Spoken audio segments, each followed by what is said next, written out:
Well, I don't know about power to the people, but what I do know is this is the last free space in the mainstream media. 3 hours of a university of the airwaves, and it all revolves around you. We're talking Corbyn, we're talking Cameron, we're talking Trump and Hillary, we're talking UKIP and Diane somebody who's just been elected as leader of the United Kingdom Independence Party.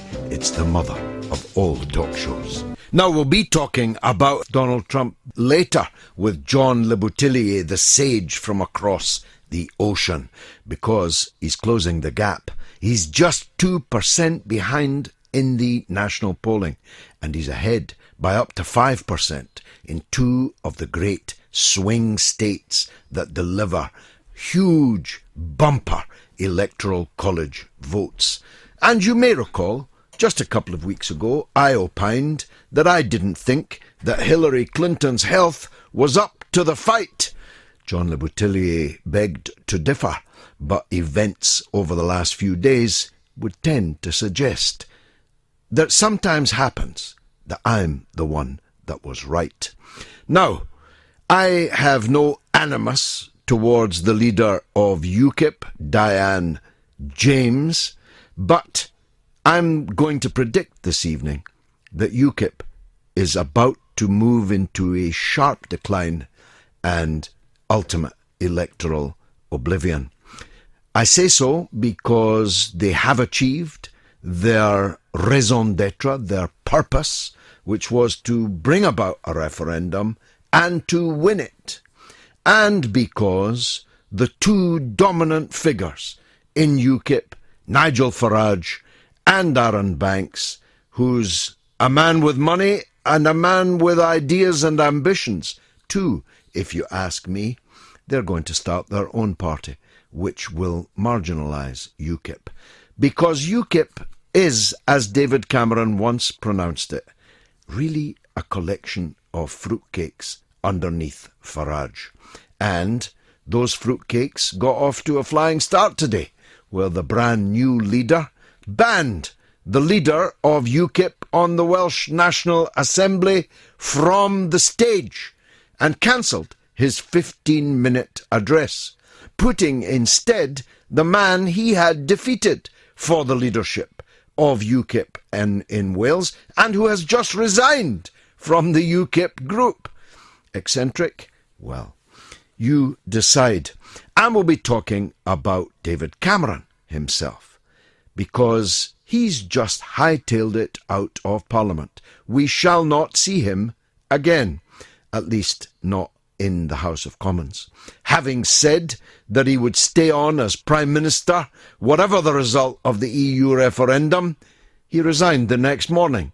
Having said when he resigned that he would remain the Member of Parliament for the constituency in Oxfordshire that had served him so loyally, he's now ditched them too and done a runner, no doubt, onto the same kind of circuits as his hero Tony Blair before him. But the timing was interesting, because his resignation was tendered just 24 hours before the Foreign Affairs Select Committee delivered a devastating indictment on his war on Libya. Now, you may recall that I was right about that too. I said that whatever the shortcomings, eccentricities, downright lunacies, crimes and misdemeanours of Colonel Gaddafi, destroying Libya and putting a collection of Looney Tune fanatic extremists in his place and destroying what was left of the state structures in Libya would turn out to be a disaster. And so it has.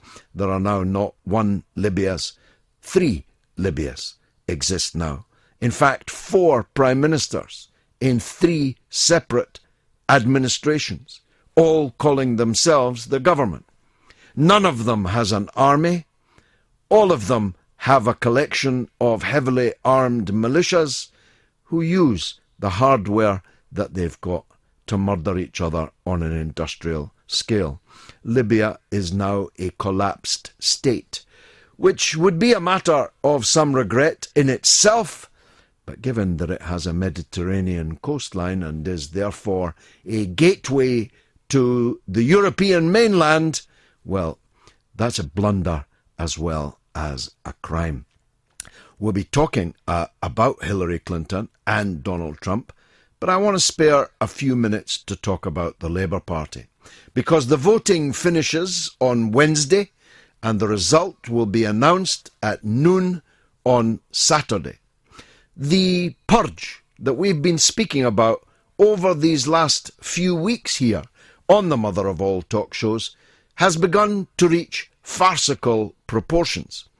Some people have been not just suspended and deprived of their vote, but expelled from the Labour Party because they were friends of mine. Others have been banned from voting because they retweeted tweets issued sometimes years before by members of the Green Party. Some have been banned for actions that predated their joining of the Labour Party in the first place. Clement Attlee, the great Labour post-war Prime Minister's great-nephew, has been expelled from the Labour Party. Constituency chairmen and women, constituency secretaries, councillors, eminent, prominent, local councillors have all been purged, and the purge is in the tens of thousands. Now, one of the renegades, a man called Neil Coyle, who's of the manor just next to me here now in Southwark, he threatened to sue Jeremy Corbyn for defamation. I'm not making this up. Just a day or two ago, because he'd been named in a list as one of those who's never off the media slandering Jeremy Corbyn. Let me tell you something, Neil, as somebody who knows a thing or two about the laws of defamation. If you're constantly attacking someone and they name you as someone who has constantly attacked them, that is not defamation, because the ultimate defence to the tort of defamation is veritas, otherwise known for those without a classical education as the truth. Now, I believe that unless this purge has been on such an industrial scale as to make a laughingstock of the Labour Party, Jeremy Corbyn is going to win comfortably, not least because most people, most fair-minded, objective observers, realise that the fellow that they put up against him just wasn't up to the job. But they're not giving up. Not they, nor their backers, the principal of whom is the BBC. Last night on BBC Question Time, we had a scandalous episode of media bias on a state broadcaster paid by the public on pain of imprisonment that I haven't seen since, well, that time they set me up on the same programme up in Hendon a year or two ago. It was a scandal. The Goebbels of Tony Blair, Alistair Campbell, was allowed to ride roughshod over the chairman, David Dimbleby, over all norms of question time debating. He was allowed to flail and throw out the most vile abuse against the Labour leadership, of which he is still a member. Alistair Campbell's in the Labour Party. I'm out of it. So's Ken Livingstone. And Tony Blair's still in it too. Well, we'll be talking about some of these absurdities, but let me bring you some news you may not know. There's a special panorama on Monday looking at left-wing infiltration into the Labour Party, looking at alleged anti-Semitism within the Labour Party, looking to subvert, for the last time before the voting closes, the leadership of Jeremy Corbyn and John McDonnell and the other general staff of the Labour Party. Now, I'm going to say to you now, and I'm going to say to Jeremy Corbyn through this microphone, it's time to get tough with the BBC. The private broadcasters you can't do anything or not much about. They do what their owner wants them to do. But the owner of the BBC is the public, and the government and the opposition in Parliament have a legal right to fair and equitable treatment on the BBC, and no one, not even the most slavish supporter of the BBC, could possibly claim that that is what has been exercised over these last months in relationship to the leadership of the Labour Party. So we'll be talking Corbyn. We've asked Wally, of course. We've looked for him. We've been looking for Wally, but we haven't yet found him. And, well, frankly, it's now too late, because after Saturday at noon, Wally will be a nobody. He'll be an ex-Wally. He'll be a dead parrot. Where's Wally? Who cares? It's the mother of all talk shows. Now let me clarify something in relation to some of the tweets that are already coming in. I'm not saying that the idea of UKIP is going to go away. I'm saying that the party called UKIP is on the road to oblivion. I dare say it will be replaced in part, maybe in whole, by the new formation that I'm certain that Nigel Farage and Aaron Banks have up their sleeve. The fruitcakes that they've left behind are in such a state of perverse eccentricity that you wouldn't send them out to buy a loaf of bread. The leader of the party, just elected, promptly banned the leader of UKIP in Wales, Neil Hamilton, from his speaking slot of 15 minutes tomorrow, and replaced him by the guy he defeated for the leadership of UKIP in Wales. And then she banned all of her rival candidates from their brief speaking slots, thanking people for voting for them and expressing their views about how the party should go ahead. Now, in the tumult that is, and believe me, it is chaos down there, in the tumult that is the UKIP conference, I managed to get a hold of my former parliamentary colleague, Neil Hamilton, the aforementioned leader of UKIP in Wales. Take a listen to what he said. Neil, if Pitt was to Addington as London is to Paddington, what is Diane James to Nigel Farage? Well, she can't possibly fill the void that he leaves behind. Nobody could, because he's a dynamic force, as you know, and he has achieved what nobody that I can recall having achieved, having been a member of Parliament, changing the political weather in this country. So nobody could follow that convincingly, in my view. But we need a different kind of leadership, which is more collegiate, more of a team than was possible under Nigel, who was a sort of super dominant alpha male. What worked for him isn't going to work for anybody else. Well, it's not been a great start on the old collegiate front, has it? You've been purged off the speaking list. Your 15 minutes has been reduced to 0, and the defeated candidates are not, after all, to be given their chance to have their say. No, well, it's very bizarre. You know, Diane James was saying in her acceptance speech earlier on today that she wanted to unite the party and bring people together. Doesn't seem to me to be the way to go about doing that. She may have concluded, in my case, that there was too much excitement at the conference anyway, and they needed a bit of sedative.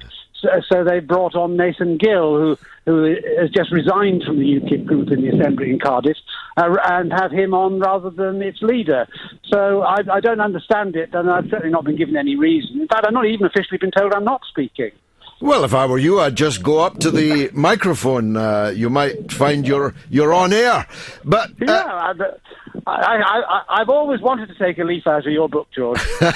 Now, Neil, all of this, if you don't mind my saying so, adds to the feeling held not abroad in the literal sense, but in the polity, that it's a bit eccentric, UKIP, isn't it? Yeah, well, I mean, this is of no great significance in the grand scheme of things. It's just a UKIP conference. It's not going to change the political weather or even come to the consciousness of 99.9% of the people of this country. We have changed the political weather by taking us out of the EU, in which you played a distinguished part, I'm pleased to say.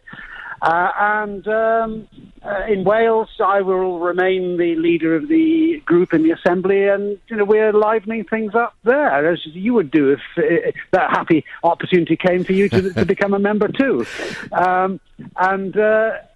We're fighting real politics in Wales on real domestic issues, and we'll carry on doing that.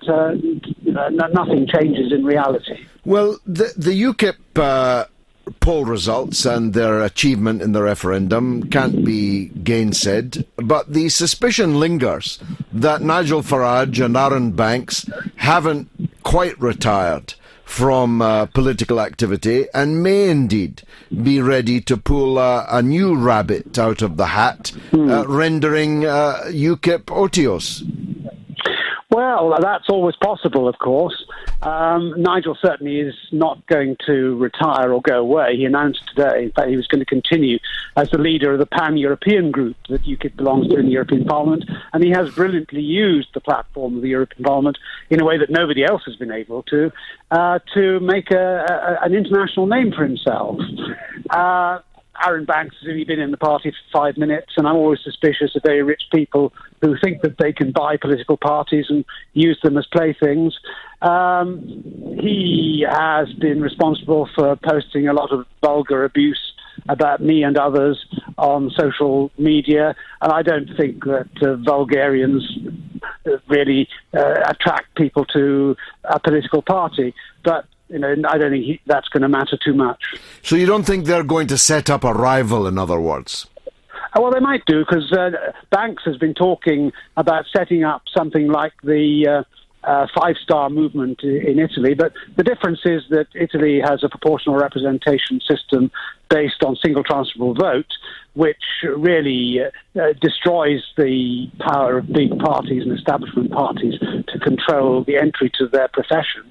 That doesn't exist in this country. The big parties will continue to dominate the scene, although UKIP has broken the mould in many ways. And the nationalist parties, of course, in their respective jurisdictions, have broken the old consensus as well. So I don't think it is going to be as easy as they might think, just by applying lots of money to something and the use of computers to create a political movement that means anything. Well, finally, when will the country get to know Diane James, and what surprises can we look out for? Well, I think we've learned something today, not something that I was looking forward to learning. But she will go through a bit of a baptism of fire, I think, in the media. And it remains to be seen how she can cope in comparison with Nigel Farage. It's a difficult act to follow, and you would think she'd want to have the maximum amount of internal support from her own party. It's going to be an interesting experience. I think we'll find out quite quickly whether she's up to it or not. And you'll still be on board, notwithstanding being banished from the microphone tomorrow? Oh, I'm going nowhere, George. I'd much rather be on your microphone than any other. And, I have my regular platform as the leader of UKIP in the Welsh Assembly, and that may not sound much to people who are not in Wales, but it matters to me. That's what I'm there to do, to make a difference in the land of my birth. And I'm very happy doing that job. And I think that we are going to make a difference to the political culture in Wales. Well, that was Neil Hamilton talking in the wake of himself having been purged, at least from the conference. He's, of course, a quite experienced and quite formidable political operator, but Diane James is not. And I've just looked at her picture on the television and can say to you with my hand on my heart, I've never set eyes on her before. I have never heard her name before. And she hasn't made a very good start if the idea is a collegiate leadership in the wake of the super-dominant alpha male that was Nigel Farage, as described by Neil Hamilton. Coming up later, we're talking, of course, about Corbyn, about Cameron, about Trump and Hillary, about the National Health Service, health being an issue, of course, now emerging very strongly indeed in the US presidential election, but not yet as it should in British politics, where the leaders of the NHS in England have just said that the NHS is on the verge of collapse.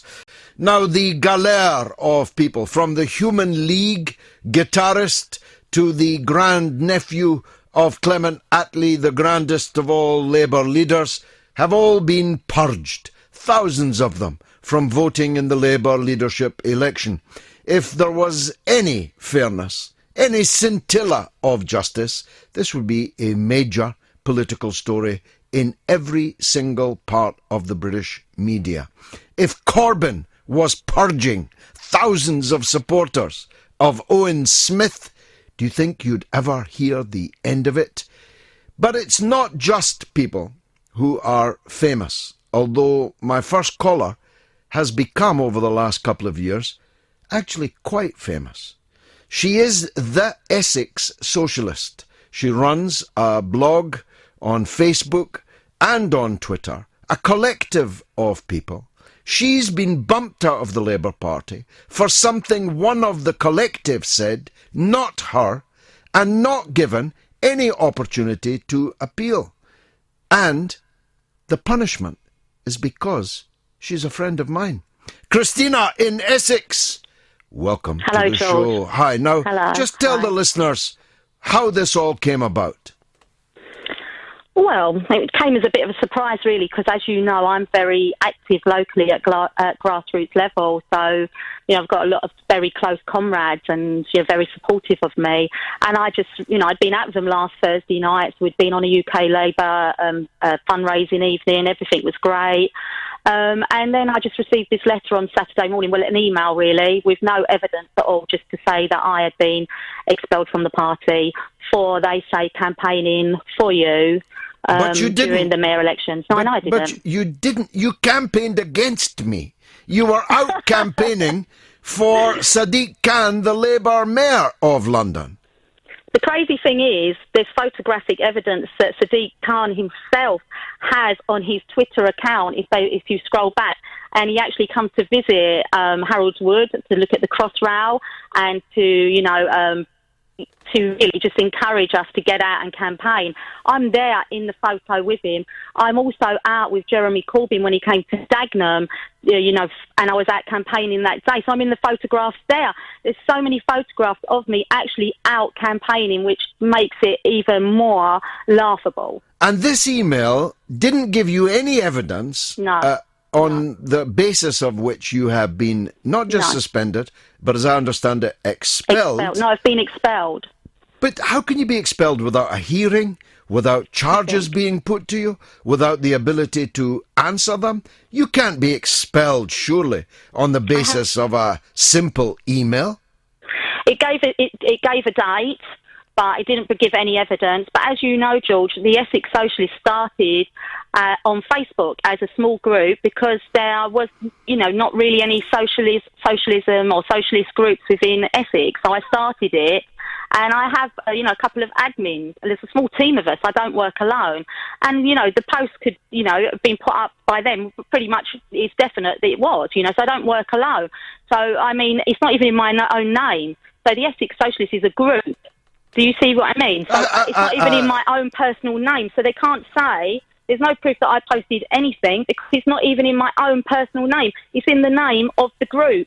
Well, not only is there no proof that you posted anything supportive of me, there are pictures of you with Sadiq Khan, with Jeremy Corbyn, with campaigning against me. This will not stand any kind of examination.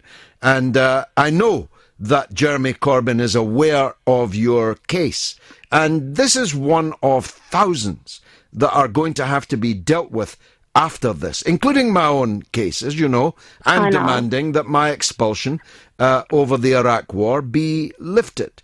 They cannot possibly be allowed to ride roughshod over basic principles of natural justice. Never mind the law. What about natural justice and Labour Party, Labour movement justice? They can't get away with this. Do you know? Now, of course, all of this takes place with the backdrop that you are one of the few Labour people still active in Essex.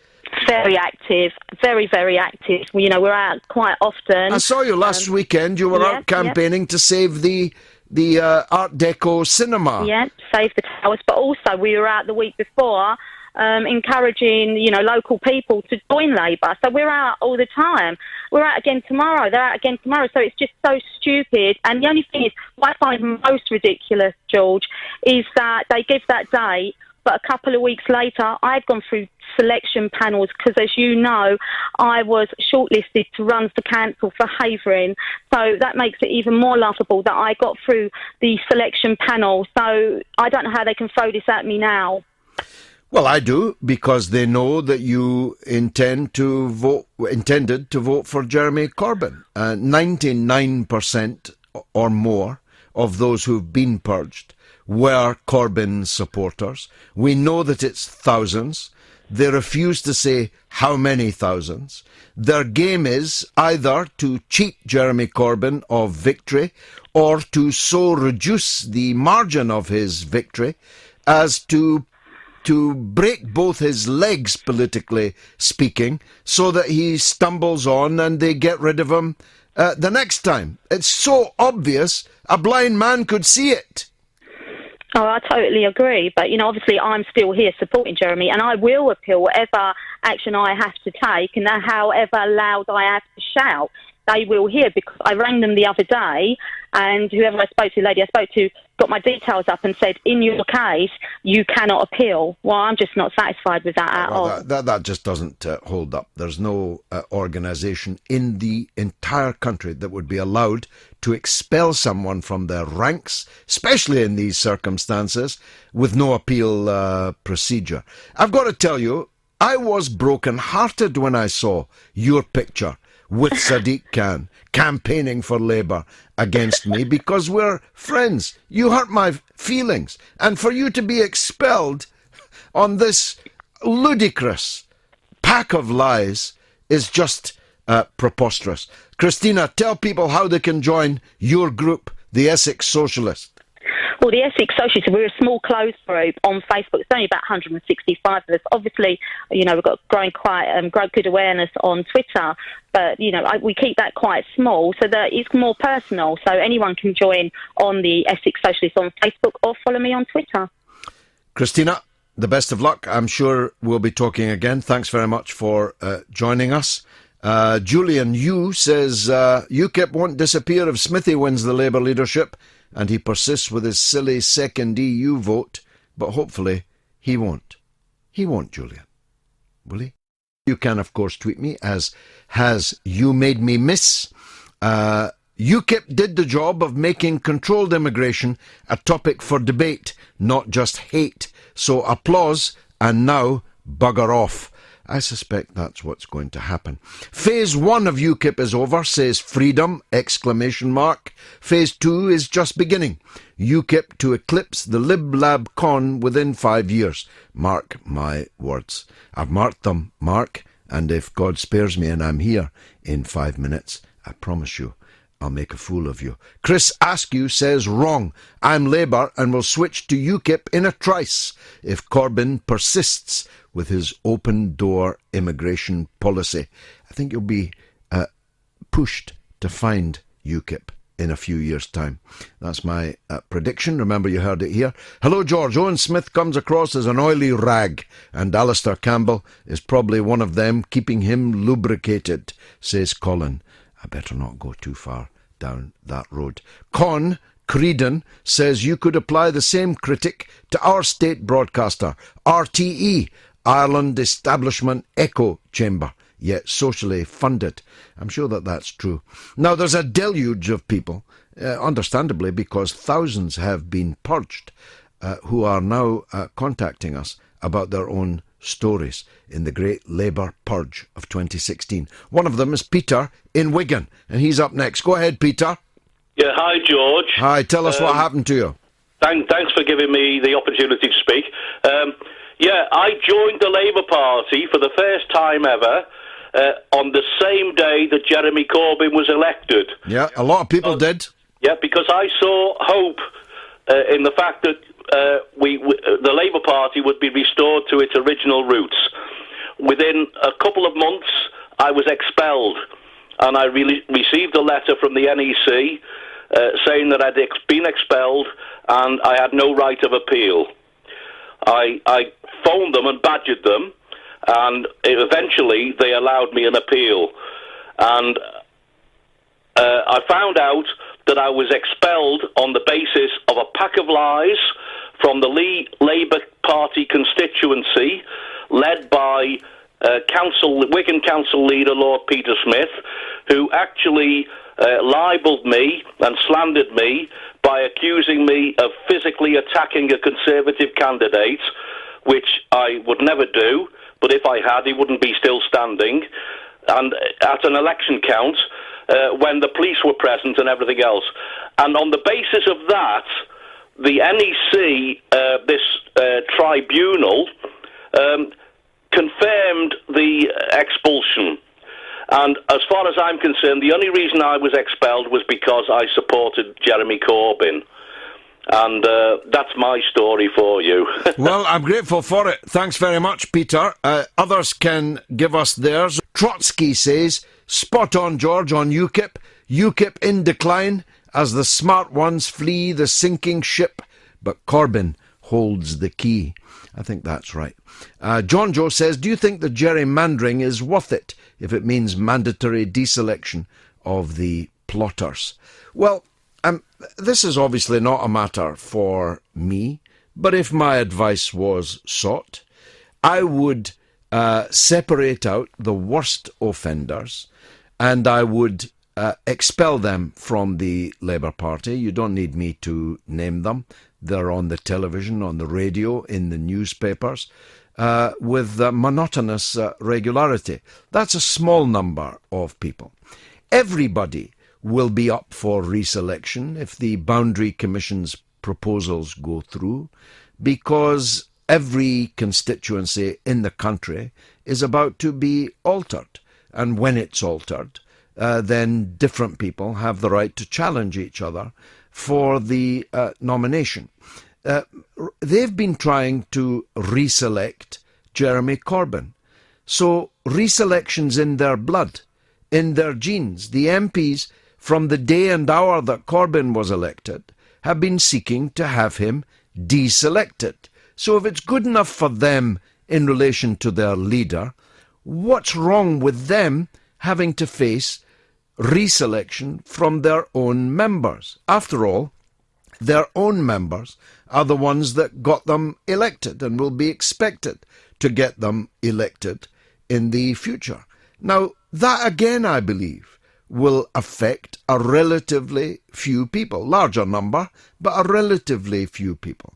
And I appeal now to decent, ordinary Labour members of Parliament to use the opportunity of this confirmed electoral mandate, which we all expect Corbyn to get, to call off the dogs, to call off this foolish and damaging coup.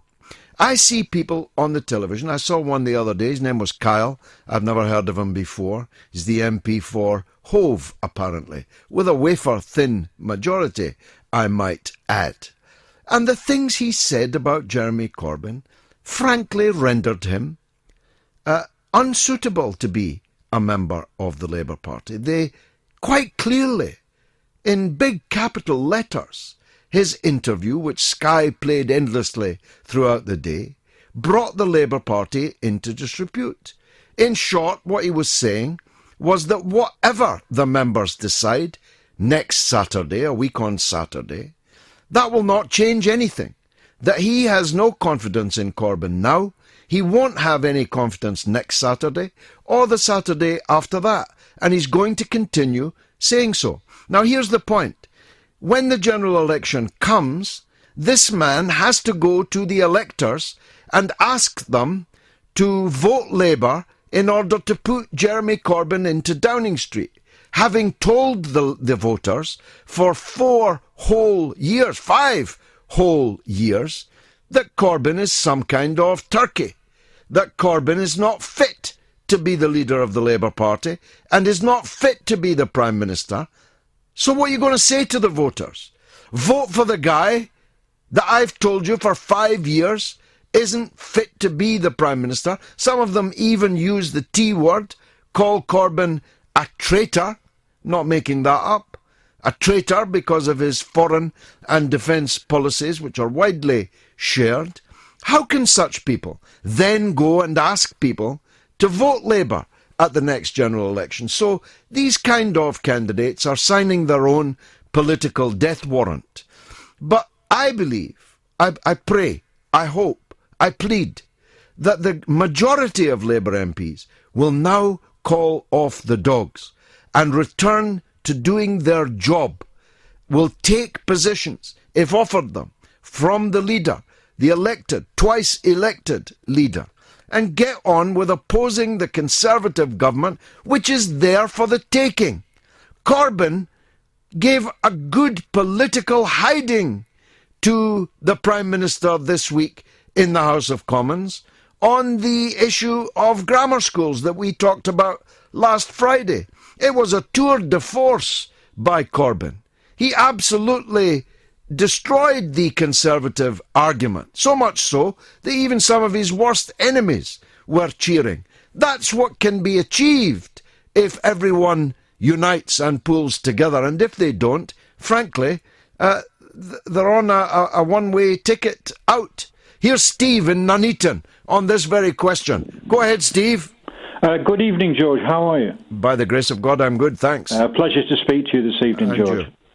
I'm absolutely astounded by the dogs of the press, George. It's absolutely unbelievable. I mean, that programme that you were mentioning last night, the Question Time programme, was absolutely... It was amazing that you could see such abuse and ad hominem attack given to one person. Yeah, it was a concerted effort. Yeah, you know? yeah. It was a mob. It was a mob. It was every person on the panel against the Shadow Chancellor. It was, George. It was strange how all we see is rampant, rabid abuse being hurled by people who are protesting about vague allegations of abuse. Yeah. And then laughably, they're calling for unity from people being openly, aggressively divisive. Yes. It's unbelievable. I must say, I thought that MacDonnell handled it with gentlemanly poise. He was very civilised. He was calm and collected.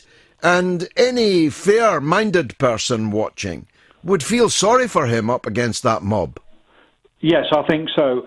And I mean, some of the things that they were saying to him about a nasty piece of work and him and his gang, referring to Mr. Corbyn as steptoe. Yeah. I mean, you know, for any of your younger listeners, George, I mean, steptoe was an old unwashed rag and bone man. Yeah. I mean, that's absolutely appalling for the leader of the opposition. And one Labour MP, Anna Turley, whoever she is, tweeted this morning to Paul Mason, the famous economist and financial journalist. She said that Anna Soubry, the Tory MP on Question Time, had spoken the truth about McConnell. And she chided Mason for propping up this disgrace. So here we have a Labour MP calling her own leader, her own shadow chancellor, a disgrace, and backing a scandalous attack on the Labour leaders by a Tory MP. and expecting to be able to continue as a Labour MP into the next election. You couldn't make that up, Steve. No, you couldn't. I mean, the double standard of these so-called party elites is absolutely astounding. I mean, normally what they say is you're purged and you can't be in the party because you are abusive, or you use foul language, or you're disloyal to the party. That seems to be the main reasons that they give. And yet, look at those that list like Jess Phillips telling Diane Abbott she can F off. Yep. Yeah. Do you understand what I mean? Double standards doesn't even begin to describe it. It's organised hypocrisy.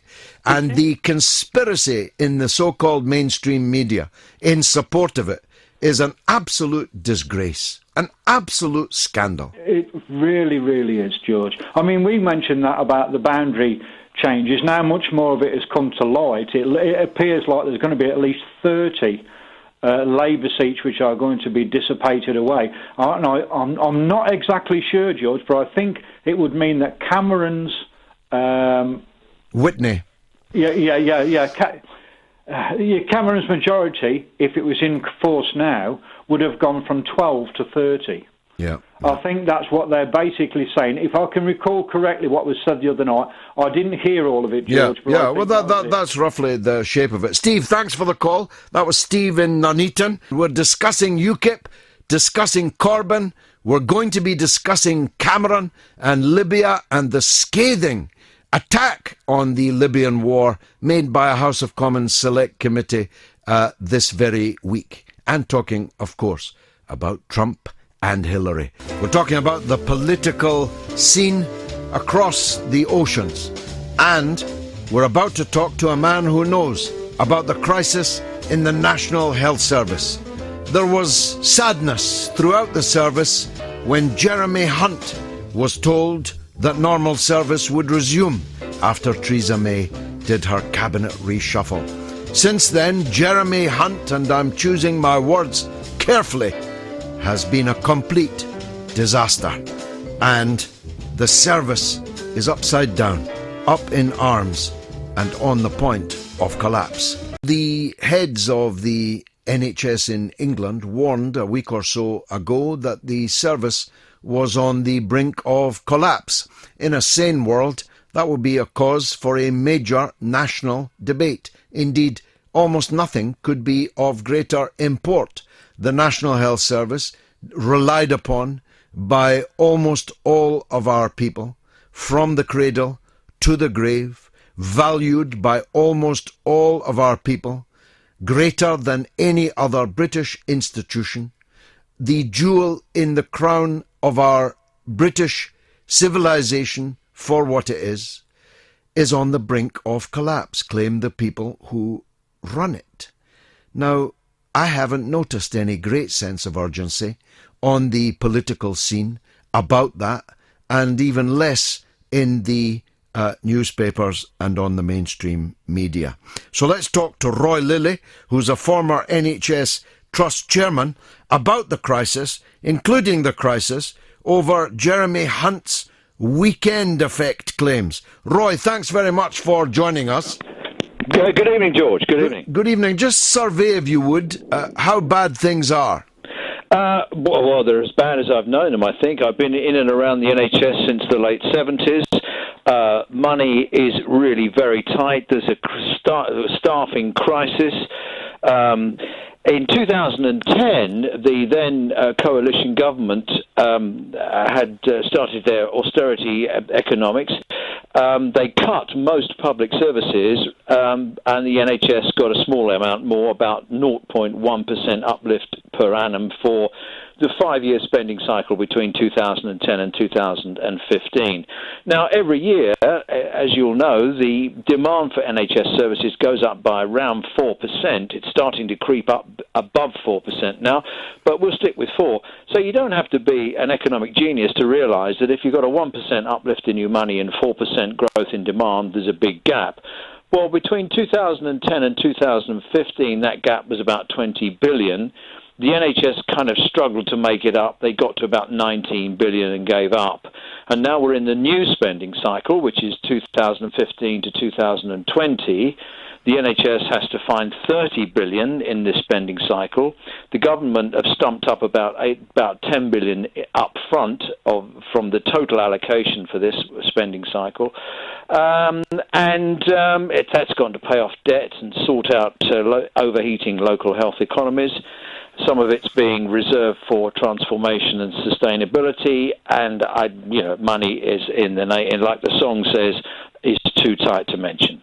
Yeah, and it's not just the money, Roy, is it? There's the reorganisations, there's the demoralisation amongst the staff, and that's demonstrated most graphically at the moment, though by no means exclusively, by the crisis with the junior doctors and the so-called 7-day NHS. Well, yeah, I mean, where do you want to start on that? Let's start with the 7-day NHS. I mean, I think that all of us know that when we go to a hospital on a Sunday, it has a different look and a feel to a hospital on a Tuesday. You've only got to look at the staff car park to see that. And anyone who's ever had a relative admitted on a Friday night knows that they get looked after, but they get, to all intents and purposes, parked until Monday morning when the whole thing kicks off again. So we know there is a weekend effect of sorts. Now, the medical opinion is divided about the extent to which that has a knock-on effect on the safety and well-being of patients. Some people say that it is the cause of unnecessary deaths. Others say, well, these are very frail people, they may have died anyway, and the evidence is kind of flaky.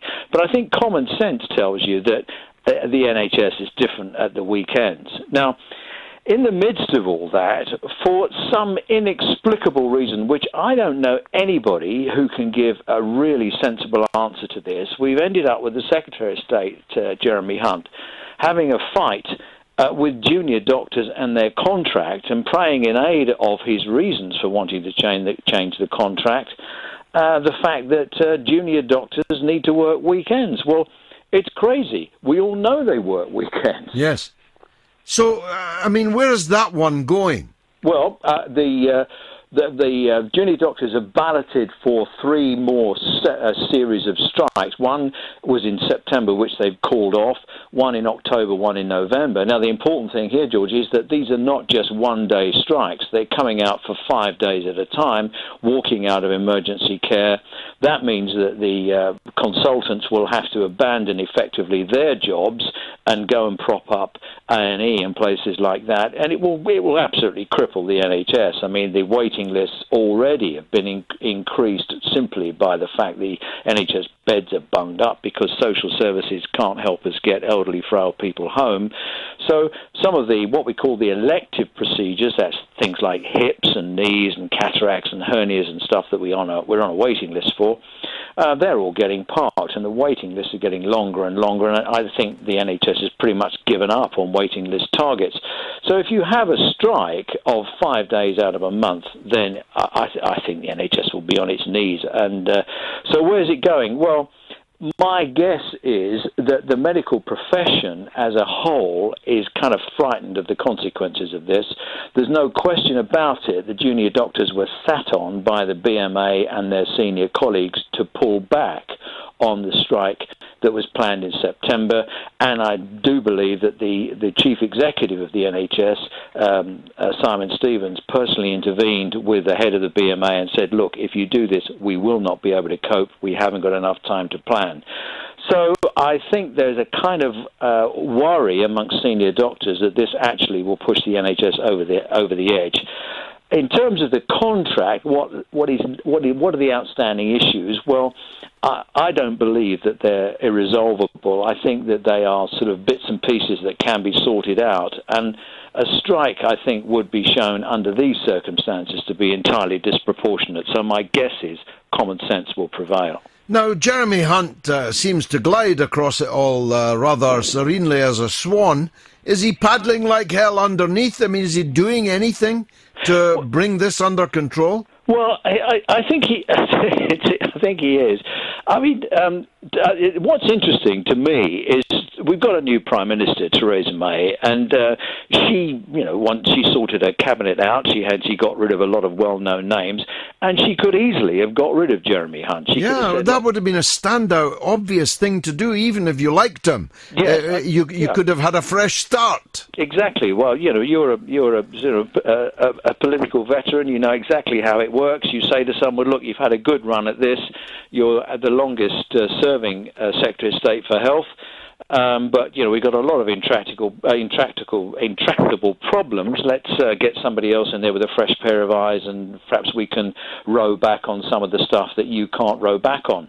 But she didn't do that, and he wants the job. I mean, I've spoken to him, I've interviewed him about the job, and I think he, whatever you may think of his politics, I think he genuinely has a feel for the NHS and wants to make a success of it. Now, of course, he's made a complete mess of the junior doctors thing, but she's kept him in place, and she went out of her way. A couple of weeks ago, she was visiting a car factory, and she was asked by journalists about the NHS and the strike, and she said, "I've got full confidence in the Secretary of State," which is a bit like, I suppose, the chairman talking about a Premier League football manager, but nevertheless, he's there, and she has staked her political reputation on it because, as you say, she could have got rid of him. As it is, she's gone out of her way to support him.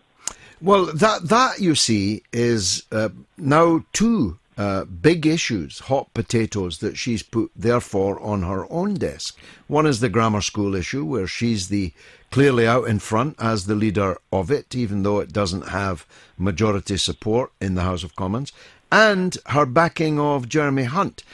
She may be lining up a series of problems that will, in the end, prove very damaging for her. That's my take. Well, I think I think you could be right, because she's what I would call a soft Brexiter.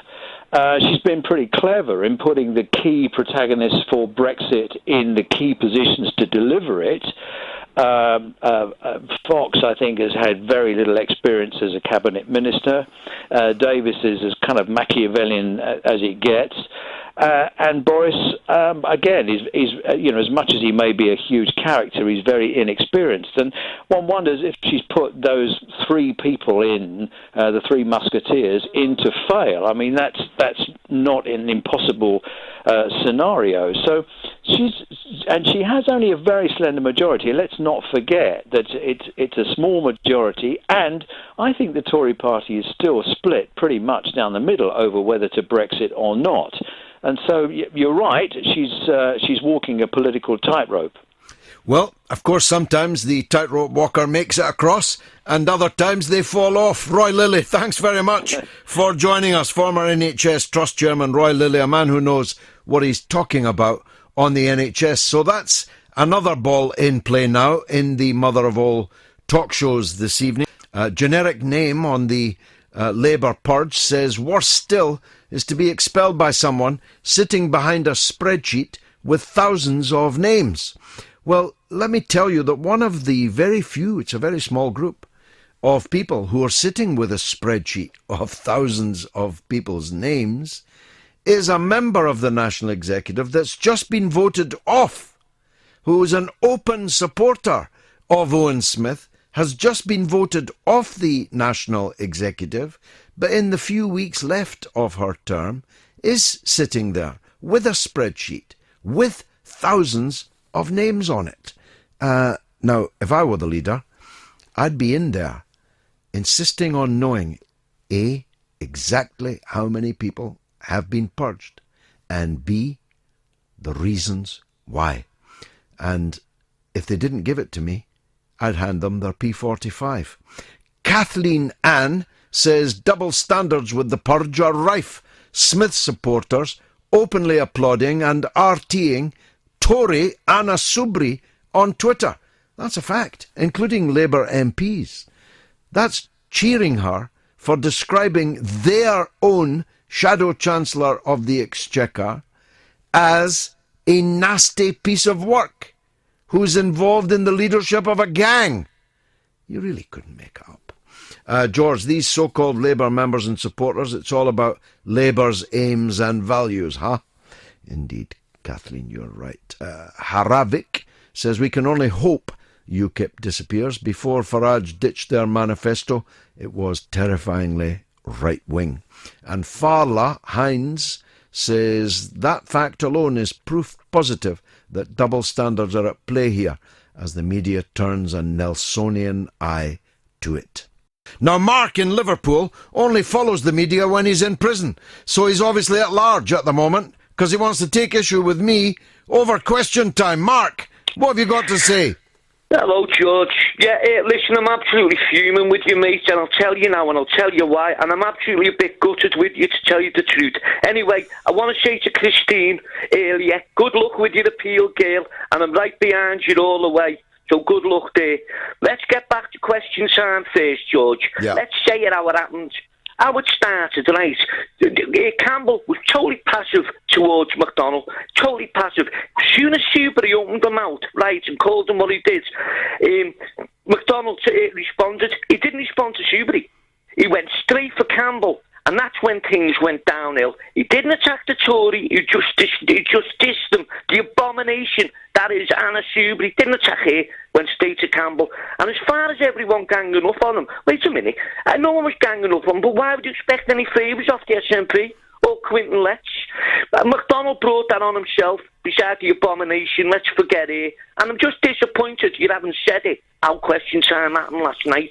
Well, I follow Question Time a lot, and I've been on it a lot, and I know how it works. And that panel was carefully chosen for a gang up on John McDonnell. The panel member was allowed to insult McDonnell in a way that would not be permitted in Parliament.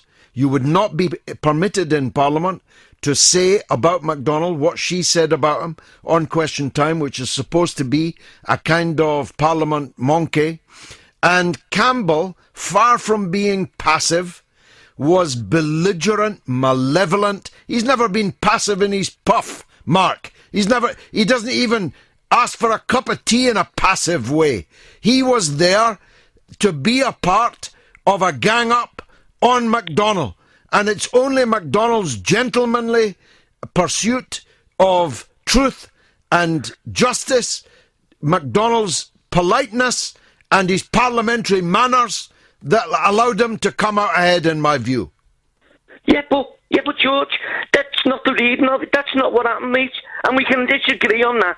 Shoebury, as I said, the abomination should have been attacked. McDonnell shouldn't have went straight for Campbell. He should have went for there, and that's the problem. Not attacking the Tories enough. And let me say this to you, I'm going to stick up for Owen Smith here. And don't get me wrong, he's not my main man, but it's nothing to do with me. I haven't got a candle lit for him. But let's just put things into perspective. But you're hoping that he wins.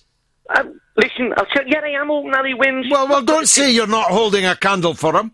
You are hoping that he'll win. You are holding a candle. George, there's two candidates. It's one or the other. Yeah, and you're backing one of them, so just admit it that you're backing one of them. Yeah, I am backing one of them, yeah. All right. Well, don't say you're not here to hold a candle for him. You are here to hold a candle for him. You phone me up every week to have a go at Corbyn.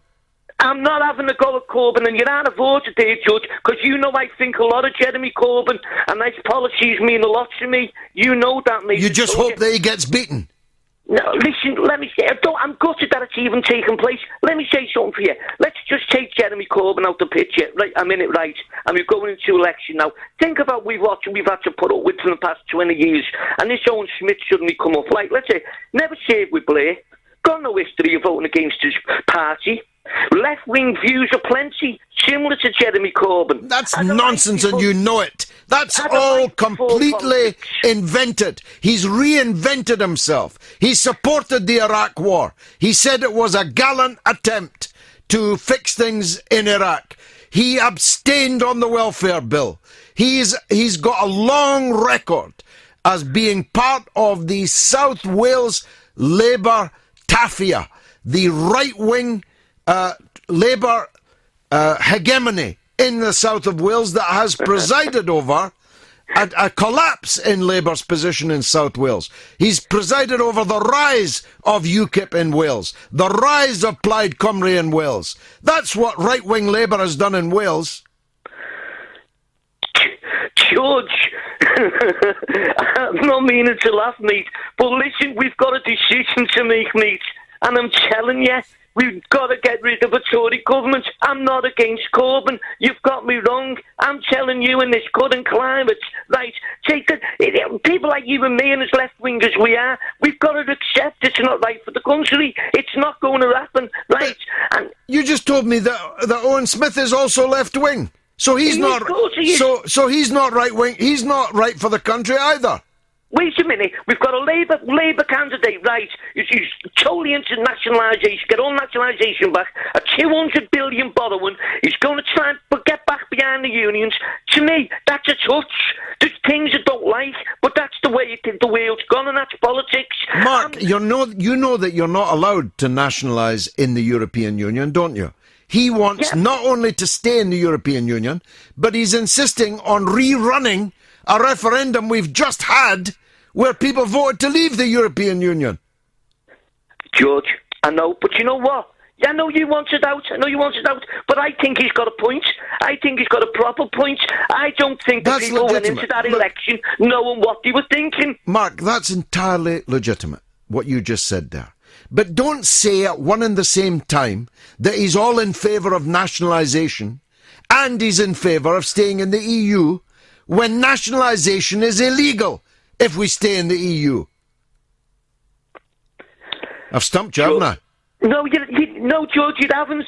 I'm going to start laughing, and I don't mean. I'm trying not to stop laughing because you know I love you and I love your show.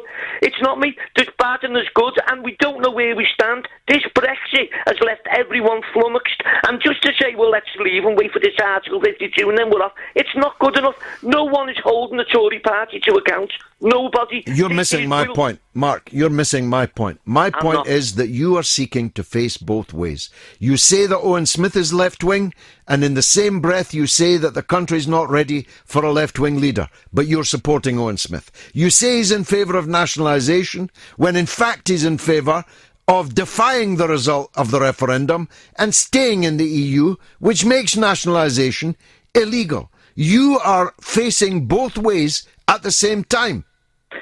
No, I'm not sure. No, and when I talk about the left, when I talk about Jeremy Corbyn, I'm talking about the furthest left. I don't think this country is ready for someone as far left as me, you, or Jeremy Corbyn. I just don't think they're ready for it. I believe I'm old at. I hope we are the reawakening, and I hope when Jeremy gets in, I hope there's no buffing about down the corners. Get in and do it. This is what we're doing. We're nationalising it. We're doing this. We're out of Europe. We don't want Trident, etc., etc. I hope that happens. But I've got something in me, George, that I just can't see it happening, and I've got to make a decision what way to go. Well, you've made your decision and you've made it clear. You've voted for the Viagra salesman who's a fraud, who's pretending to be what he is not. OK, look, it's been nice disagreeing with you, as always, Mark, in Liverpool. Thanks very much for that. Cool Daddy points out that Diane James was pretty famous 3 years ago when she came a close second in the Eastleigh by-election at UKIP's peak. Listen, Daddy, she came second in a seat that she should have won in a canter. And if Farage had had the guts to stand, he would have won in a canter. There was only an Eastleigh by-election because the Liberal Democrat MP had been sent to prison for lying about his speeding points. That ought to have been an unholdable seat for the Liberal Democrats. UKIP were second. And to say that that made her famous by not winning a seat that she should have won, I think is stretching it a bit. Now, after the break, I'm going to speak to Chris Nineham from the Stop the War Coalition about the Foreign Affairs Select Committee decision to condemn root and branch from A to Z David Cameron's war in Libya, which has led not just to a disaster for Libya or even for the region as a whole, but for a disaster in Europe as well. Now, coming up later in the programme, we'll be talking to John Le Boutillier, the former congressman in the US, about the situation in the presidential election, about Hillary Clinton's health, which he denied was an issue when I last spoke to him, but which has dominated the campaign over the last few days.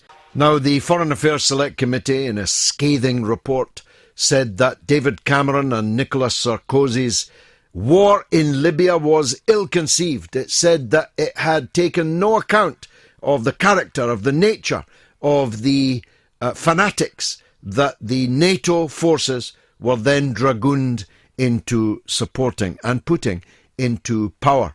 Since then, Libya has broken up into at least 3 countries. It has 4 prime ministers. Don't ask me how that works. 4 prime ministers, 3 governments, no army, a plethora of fanatic militias whose principal purpose seems to be to murder each other. The Stop the War coalition, led until recently by Jeremy Corbyn, was right about Libya, as it had been right about Iraq and Afghanistan before it. In fact, here's a point I'm going to put to Chris Nineham. If Jeremy Corbyn had been the Prime Minister, imagine this. There would have been no Iraq war. There would have been no slaughter of British service personnel in Helmand province. There would have been no war against Libya, which broke the country up and put it in the hands of Al-Qaeda, ISIS and various other fanatic groups. And there are many other wars and conflicts that would have been handled dramatically differently if the former president of the Stop the War coalition had in fact been the Prime Minister. So the Stop the War coalition, yet again, is vindicated, this time by Parliament's own Foreign Affairs Select Committee, chaired by a Conservative, Sir Crispin Blunt. Chris Nineham, take a bow. The coalition was right again. Well, I mean, it's true, but at the same time, it's not much consolation because time after time, the arguments that we all put and met in the run-up to these wars would have in years you get some sort of at least partial vindication. But I mean, hindsight is just not good enough. What we need is a dramatic change of course in foreign policy. And like you had Jeremy as Prime Minister, then you can only assume that these absolute catastrophes wouldn't have happened. And what's incredible is that it's exactly these policies of his foreign wars, his opposition to Trident, his opposition to NATO and so forth. These are the things that he's being attacked about most vociferously by the Labour right. I mean, that's what's so mad, because these are exactly the policies, first of all, that would have made a huge difference to the outcome of the last few years. They're also incredibly popular in the country. Yeah. Well, look, the Labour MPs that are pursuing so fanatically the overthrow of Jeremy Corbyn almost all voted for one war after another. They voted for the Iraq war, they voted for the Yugoslav war before that, they voted for the Afghan war, they voted for the Syria war, they voted for the Libya war, war after war after war they voted for. Jeremy Corbyn voted against them all. We've lost Chris Nineham, unfortunately. We're trying to get him back. But let me tell you, I was not in Parliament at the time. Only 12 MPs, just 12 MPs, voted against the Libyan war. And the foremost amongst them was the now leader of the Labour Party, Jeremy Corbyn. It is incredible, as Chris Nineham just said, that they keep talking with these reports about the need to learn lessons, but they never learn lessons. And the fundamental lesson they never learn is that they shouldn't be making these wars in the first place. Chris is back on the line. I was saying, Chris, only 12 British MPs voted against the Libya war that the Select Committee has just condemned as ill-conceived, root and branch, in Parliament this week. Yeah, no, that's right. And that, of course, was after the experience of both Afghanistan and Iraq. So it is extraordinary that, we're back to ground zero every time. And it seems to me that one of the big problems that we've really got to address is that not amongst ordinary people, but in elite circles, it's become a kind of accepted notion that, that problems, if there are problems in the Middle East or in North Africa or in Central Asia, then that is the West's concern, and the West has some sort of a right to move in, to send in troops, to try and sort it out. I mean, even this report, which in general is relatively good about the experience of the Libyan operation. Even that report ends with an appeal for the West to get in behind a government that actually has been imposed by the West, the government of the GNA, which isn't really a government at all. And it actually suggests that we need to have a discussion and then have some more military intervention, which is just extraordinary. And we've got to break from this, what is essentially a kind of neo-colonial idea that, we have a right to determine how different countries around the world should govern themselves. This is a very big problem. And picking leaders. I mean, as you say, this very report that we're talking about picks one of 3 governments and says we should all pile in behind it, which is probably the kiss of death for it. Absolutely. And this is a government, by the way, and a president, al-Sarraj, who's actually, wasn't even living in Libya 10 months ago, who was actually brought to Libya by, actually in a Qatari battleship, staffed by NATO sailors and soldiers. So this is someone who's been physically imposed by the West on the country. I mean, it's absolutely, and the government is called, with no hint of satire, the government of national accord. Well, it's no such thing. It's a fragmented country. And this is the West's man, and partly what this is all about.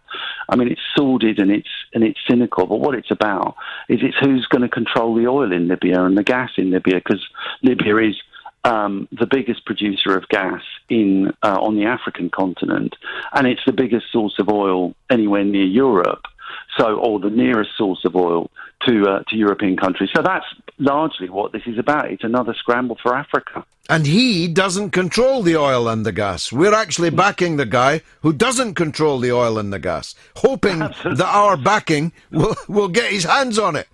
I mean, talk about irony. Are we led by fools or knaves, Chris? This was a question I used to frequently ask, sharing platforms with you. Are these people making all these blunders because they're idiots, or is there something that we're just not getting? Well, I mean, I think, unfortunately, you have to say that it's more knavery than foolishness, really. And the reason I say that is because I think that, in order to understand the complete madness of these policies, you have to start to think, what are the real motivations? And time after time, we're presented with humanitarian arguments for these interventions. Get rid of Assad, control ISIS, get rid of Gaddafi in Libya previously, defend the people of Benghazi. But time after time, what you find is that under the surface, really what is being pursued is a kind of geopolitical strategy, that, this is about, essentially, they're about resources. They're resource wars. And I think that was an argument that we collectively won back in the day over Iraq, because I think the majority of people in Britain, and in fact you can see it in the polls, think that was a war for oil. And they're absolutely right. They would talk about Saddam Hussein, they'd talk about weapons of mass destruction. That was all so much hot air designed to create the atmosphere in which they were able to launch the invasion. And the same is true time after time. This isn't about protecting the people of Libya. This isn't about establishing a coherent government. This isn't about even getting rid of ISIS, horrible though they are. This is a land grab. This is about competition for a country that is very rich in resources, if it is poor in social and economic terms. Chris Nynham, Vice Chairman of the Stop the War Coalition, thanks very much for joining us, kicking off this discussion about Libya and about David Cameron, who has done a runner after being named and shamed in the Select Committee's report. Cameron is gone. Let's go straight to the phone lines. Tina is in West London. Go ahead, Tina. Hi, George. How are you? And congratulations on your film premiere in Kilkenny. Thank you very much. It's all going well. The film's number one on iTunes and Amazon now. Other platforms are available. Yeah, I've been telling everyone to go and buy it. The best film they'll see all year. Excellent. Go ahead. What would you like to say, Tina? Yeah, I run a support page, as you know, for Jeremy Corbyn and true socialists everywhere, like yourself. And I've been inundated with emails with people that have been purged with no proper reason, and they're outraged. They're not going to take this lying down. They're going to complain, but as you're well aware, they're trying to destroy Jeremy, the most dangerous person in the country. The only people Jeremy is dangerous to is this disgusting, vile government we have and all the corporations that they support. So we have to keep fighting. You've been fighting for years, George, and we're going to carry on the fight as well. We are, and have you any idea, because I don't think Corbyn does, how many people have been purged? They've acknowledged that it's thousands. Well, I run a page. I've got 8,500 members, and I'm still getting emails now because I've asked them all to contact me and let me know how many of them have been purged. And how do we get to your page? What's the address of it? It's a Facebook support page, and it's Jeremy Corbyn, True Socialism, and it's got 8,500 members, and we're gaining 1,000 members every month. Well, you'll gain a few more now after that plug. Tina, when this is over, is it going to be over? I mean, next Saturday, does amity break out? Do all these vile attacks on Corbyn cease? Or are we immediately plunged into the next round? I haven't a clue, George. You're an old hand at this. I haven't got a clue. But all I know is the more and more they attack Corbyn, the more we are going to redouble our efforts to support the man, because we've got no other option. And the better he does, by the way. I mean, his performance at Prime Minister's Questions on Wednesday was by universal acclaim, his best yet. His performance in his own Question Time debate against Owen Smith was his best one to date. It looks like he's thriving on the pressure. This man, it doesn't feel the pressure. As he said on the Mars show on Sunday, being under pressure is someone that can't feed their children, someone who can't clothe their children, someone who's in desperate straits like many of the people are in this country. So Jeremy is thriving on this, and the truth will out, as you know, George, with your excellent performance against the Senate. The truth will always out, and Jeremy is a man of conviction, he's a man of truth, and he's a man of justice, and we won't give up, and I'm sure Jeremy won't give up. Amen. Thanks for that, Tina. Lovely call. Let's go to Phil in Wimbledon. Go ahead, Phil. How are you doing, George? You all right? I'm good, thanks. What would you like to say? I'd just like to comment on the situation in the Labour Party at the moment, and question time as well. I mean, I felt a bit embarrassed and naive that I thought the tide was turning with regards to the press after Corbyn's excellent performance on grammar schools in the House of Commons. It was a false dawn, wasn't it? It didn't last more than a few hours. Yeah, well, it's weird because there was complimentary articles across all the papers, and what should have been the alarm bells is even the members of the PLP were complimented on Twitter. Yeah. However, what's become clear to me now is that it's not that they're not attacking Corbyn anymore. They've just run out of ammo for Corbyn. He's kind of indestructible in that way. So what they're doing is they're switching the tactics to what they see as an easier target in John McDonnell and Momentum. So I was actually quite impressed with his restraint, given he can be quite a fiery character sometimes. I think he came off pretty well, but it was just quite disgusting how obviously coordinated that panel was. Yep. And if you needed proof of how coordinated it was, all you need to do is watch the footage of Anna Sowerberry referring to her notes that Bimbleby must have wrote. On a side note, for that woman, she's been on record as making some very, very unparliamentary language to Ed Miliband.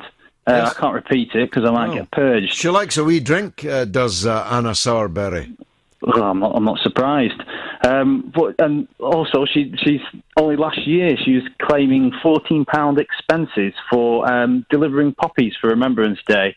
So that tells you about... That's the character of this person that was slandering MacDonald. Somebody who claimed £14 for poppies on Remembrance Day. Just remember. Let's everybody remember that, Phil. Yeah, I mean, I'd just like to thank Alistair Campbell as well, because he's put a flame under me, and no doubt many others. I'm now going to join Momentum. Well, good. Purely on the basis of that, if he says it's bad, then it must be good. He put a lot of flames under a lot of people, Phil, and most of them were incinerated in them. Thanks for the call. Let's go to Scott in Glasgow. Go ahead, Scott. Hi, George. Nice to speak to you again. Okay, sir. Go ahead. It was just the right of the Labour Party. That's what upsets me more than anything else, is how gullible do they think that the public really are. I mean, it's not everybody, and it's no disrespect to anybody else, but it's not everybody in this country that sits and watches Strictly Come Dancing and the X Factor. Some people actually take an interest. And the right of the party, for me, it's more dirty tricks than anything else. I mean, what are people that do take an interest meant to think when you see a coup starting from the kick-off, then all of a sudden the membership goes from £3 to £25? Why? Do they not think people would say, well, why are they doing that? And then the purge. I don't get it, George. You know, it's like two sides of the party. I mean, one side of the party for me is honest and straight down the line now. As far as I can see now with Jeremy Corbyn, he's straight down the line. I mean, this guy's been doing this for 30, 40. You know, he's been doing this for 30, 40 years. Gone on marches for apartheid, CND, always been there, and all of a sudden the Bulging turns up. And do you know, one of the most repetitive things that he says when he's debating against Jeremy Corbyn is, I agree with he says, I agree with what Jeremy says. Yeah. But what Jeremy says, why are you standing against him? Well, that's the standout point. But the other point is, your record proves the complete opposite. You actually opposed all the things that Corbyn supported and supported all the things that Corbyn opposed. And the record on that is clear. Scott, thanks for the call. A very nice one. Rhys is in South Wales. Go ahead, Rhys. Hi, George. Thanks for taking the call. I've been quiet for a while, but I've been listening. Good show. I hope I haven't offended the South Wales Labour Tafia. No, I don't. Actually, I hope I have. No, not that you've inspired a lot of real Labours, but the South Wales Tafia, they're just a collection of flunkies. You'll know that anyway. Exactly, yeah. But what I wanted to say was, I talk to as many people as I can about politics, and that's probably why I don't have many friends. But what I do notice is that some of them are concerned about Jeremy's foreign policies, which I think are fantastic. And what I like, what I always consider it back to, is people like Churchill, is that somebody who would lead the country and under enormous pressure, and to carry the voice of the electorate in times that are struggling. And what I said to one of you guys in the back there was, if you were in the middle of the desert and you said Smith out to get you a pail of water, and you said Jeremy out, very good. Jeremy would take his teeth out and dig the hole, and he'd come back with the water. He's that type of guy. He would do his utmost, absolute best to do it, and I think that's very admirable of what he is as well. And the last night, what they done to John McDonnell was disgusting. I think John McDonnell is an excellent politician as well. I think his delivery, the way he's calm, collective, fantastic. Well, both of them are very calm, and Jeremy in particular. I've known him for almost 40 years. He's as calm a person as I've ever encountered in politics. He's got an almost Zen-like calm. He's serene. He's not fazed. He's not easily upset. He's not bullyable. He's courageous. And he's right. I mean, the foreign policies to which you refer, if we go through them, he's been proved right on every one. And his enemies have been proved wrong on every one. Now, that's what you call leadership, Rhys. Yeah, exactly. The qualities that you said, being calm, methodical, all of those things. If this country was in trouble at any point, and God forbid, I hope that would never happen, that is the type of leader that you would want, without any shadow of a doubt. He would give his own life for everybody else here. He seems that type of guy. He is, he absolutely is. Rhys, excellent call. Thanks for that from Carmarthenshire in South Wales. Alfred Green makes an interesting point in relation to the NHS. Where is the mass demonstration on the crisis in the NHS? I don't think there's a full awareness of what's happening in the service. And Panopticon says that's a very attractive picture of a man with a cheroot, even though I've now stopped more than 1 year. If we don't do something soon, it'll be gone. Talking about the NHS, and many millions will suffer. It's worth fighting for.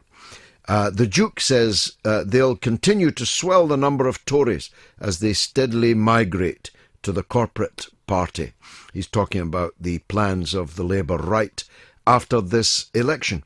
Well, in one way, that would be preferable, Dukey, but it's much more pernicious, the suspicion I have, that they intend to stay in, some of them at least, and continue to cause all the problems that they've been causing.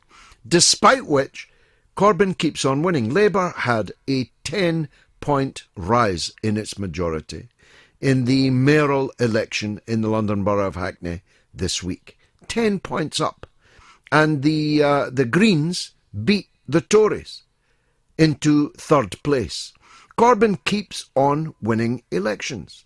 And this notion that he's unelectable is, first of all, ridiculous by comparison with Owen Smith, who is much less electable because he has no mass support base in the country. He couldn't inspire anyone. You'd need to take a Viagra to stand up for Owen Smith. You wouldn't be able to do it on your own, and therefore he starts off miles behind. So it's flying in the face of all the evidence. Corbyn has won every election that's been put in front of him. Robert Johnson says May is destroying any chance she has to be a successful Prime Minister. I think that Theresa May is in trouble, actually. And I mentioned it, I alluded to it earlier with our gentleman from the former chairman of the NHS Trust, that she's making it all about her. And she's embracing, indeed becoming the poster woman for two of the least popular policies that any Tory government has ever advanced, namely a return to the 1950s in grammar schools, which has no support, appreciable support, anywhere at all. And the second is her bankrolling blank cheque for Jeremy Hunt, the catastrophic health secretary. These are very serious political errors that she's making. And as was alluded by my guest earlier, the Brexit issue ain't over yet. Cressy, 72, says, what did you think of last night's Question Time's disgraceful behaviour from Campbell and MacDonald? Well, Cressy, MacDonald was the victim of what happened there. He started as a joke. Then he was the Republican candidate miles behind, looking down the barrel of a landslide defeat in the presidential election. Now, he's beginning to catch up nationally and move ahead in swing states. President Trump is no longer a laughing matter. Now, tiny hands, tiny dainty hands he may have, but those hands appear to be reaching more widely than is good for your health. John Le Boutillier and I have made a tentative agreement that we're going to move together into a condominium on the tip of the South Island of New Zealand as probably being the last safe place on the earth if Donald Trump becomes the president. Having said that, if Hillary Clinton becomes the president, that condominium might still be very well worth investing in. I said to John a couple of weeks ago, last time I talked to him, that I had some doubts about Hillary Clinton's health. John disagreed. He said it was a product of the feverish imaginations of alt-right, the far right in the United States, the survivalists, the racists, the Klansmen, and all of these people are, of course, present in this debate. But all of us saw, and more importantly, everyone in the United States saw, Hillary Clinton collapse as she was led to her car at the 9/11 commemoration ceremony in New York City. And it turned out that, hey, what a surprise, the Clinton team had been lying all along about her health condition. It turned out that she already knew that she had been diagnosed with pneumonia, which at her age is no mean ailment to be suffering from when you're in the full glare of the United States presidential election. And this question mark over her fitness for office, literal fitness for office, added to the very widespread suspicion in the United States that she is unfit for office in a different sense, has given a new spring in the step of the Donald Trump campaign.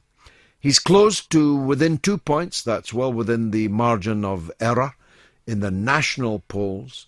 But as you know, and as John has painstakingly explained to you many times, it's not a first-past-the-post election. It's not the person that gets most votes that becomes the president. It's the person who gets a majority in the Electoral College. And there are very big states that are called swing states that have huge numbers of Electoral College votes. And in 2 of those, Ohio, the Rust Belt, and in sunny Florida, Trump has moved as much as 5 points ahead. So there's a very real possibility that Donald Trump, imagine, will be the president of the most powerful and richest country in the world come November. Now, if that doesn't get the hairs on the back of your neck standing up for one way or one reason or another, I don't know what's wrong with you. From my point of view, as I've said many times, I'm supporting Dr. Jill Stein, the Green Party candidate. I reject the idea of lesser evilism in politics because that's just a recipe for politics getting more and more evil. So when we connect with John Le Boutillier, which we haven't yet, we'll explore that issue further. Let me deal with some of the tweets that are really filling my screen here. I can't keep up with them. Sarah says, I don't understand why people think it's hard left to want housing for all, a properly funded NHS, education, etc. Sarah, you're right. It isn't hard left. It's the ABC of Labour politics. And that's all Corbyn is. Real Labour. And it's because we haven't had real Labour since the unfortunate, untimely demise of the late and great John Smith that we find it such a shock to the system to have a real Labour leader.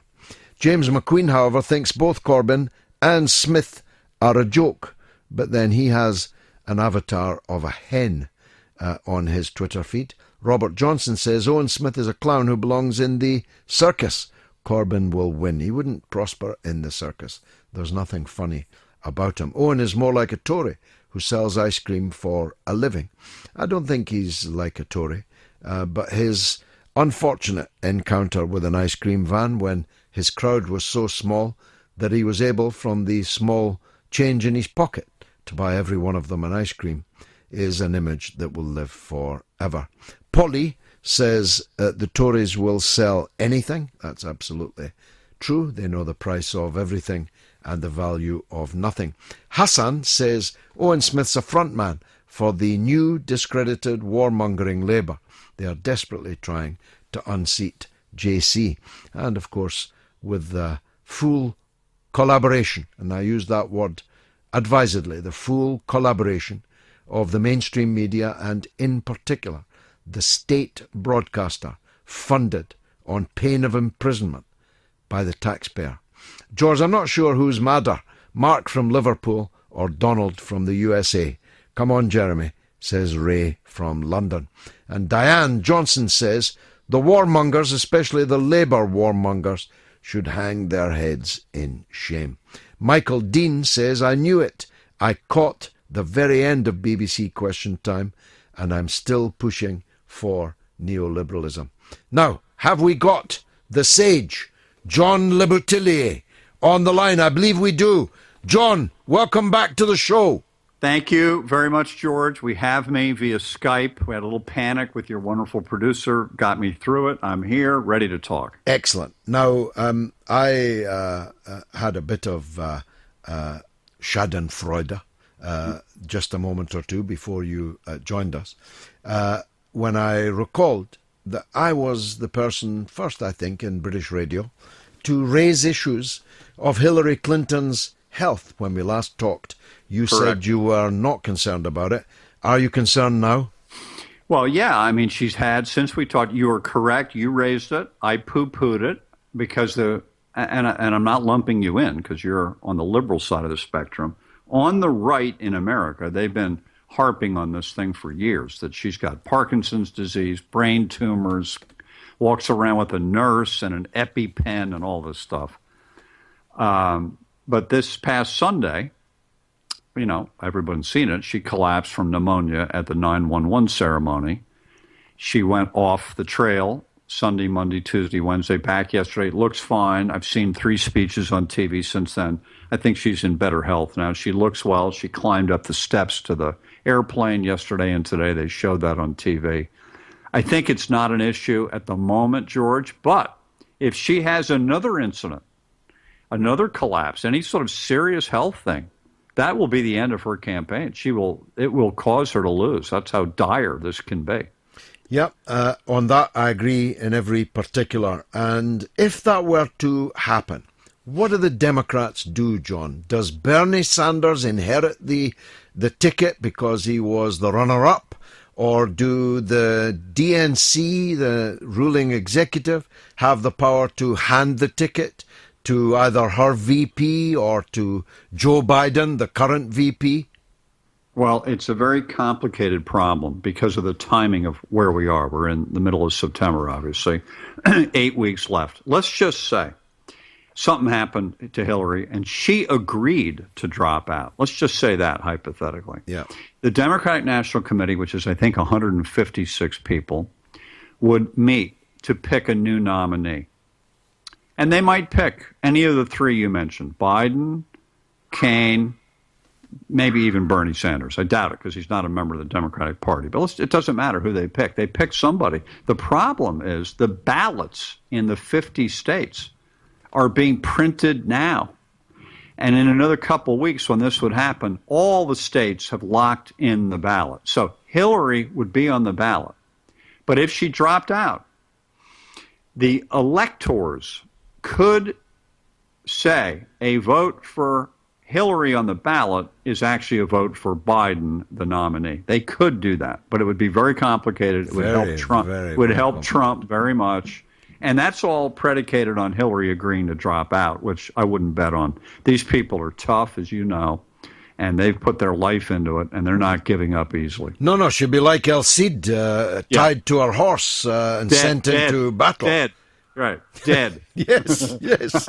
But we better not laugh. Now, this is of some moment for you and me, John, because we're headed for a condominium in the tip of the South Island of New Zealand if Trump wins. If this circumstance that we're discussing, we'll come on to another one in a minute, if this circumstance occurs with a state of total confusion over who the Democrat is and people having to write in names on the ballot paper and so on, that more or less guarantees a Trump victory, doesn't it?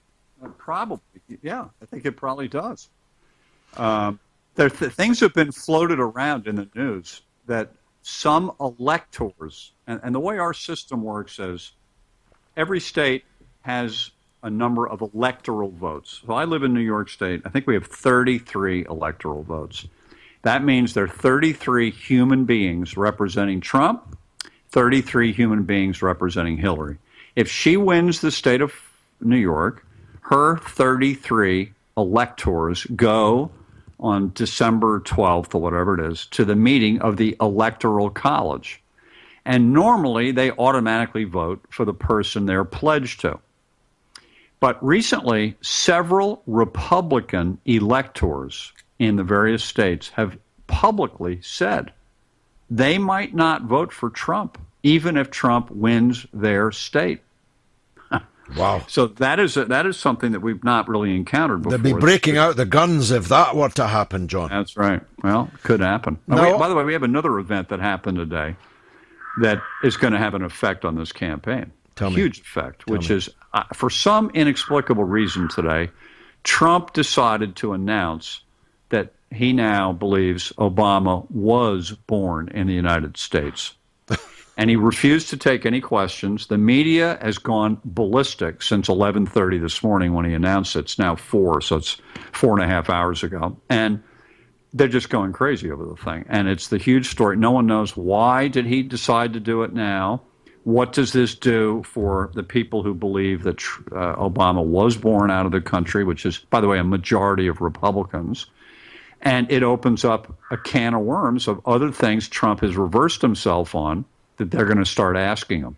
So watch this over this weekend. He has begun to calm down a bit, to sound at least vaguely presidential material, hasn't he? Mm-hmm. Yeah, totally. Since he hired the new staff, Kellyanne Conway, who's a woman pollster, very, very competent, George. She could work for you and give you a good, operating campaign. She knows what's going on. And she's did the polling and saw where Trump was weak. And I can tell you where he's weak. He's weak among moderate Republicans, suburban voters. These are white voters who are not racist, who don't like racism, don't want a Republican racist candidate.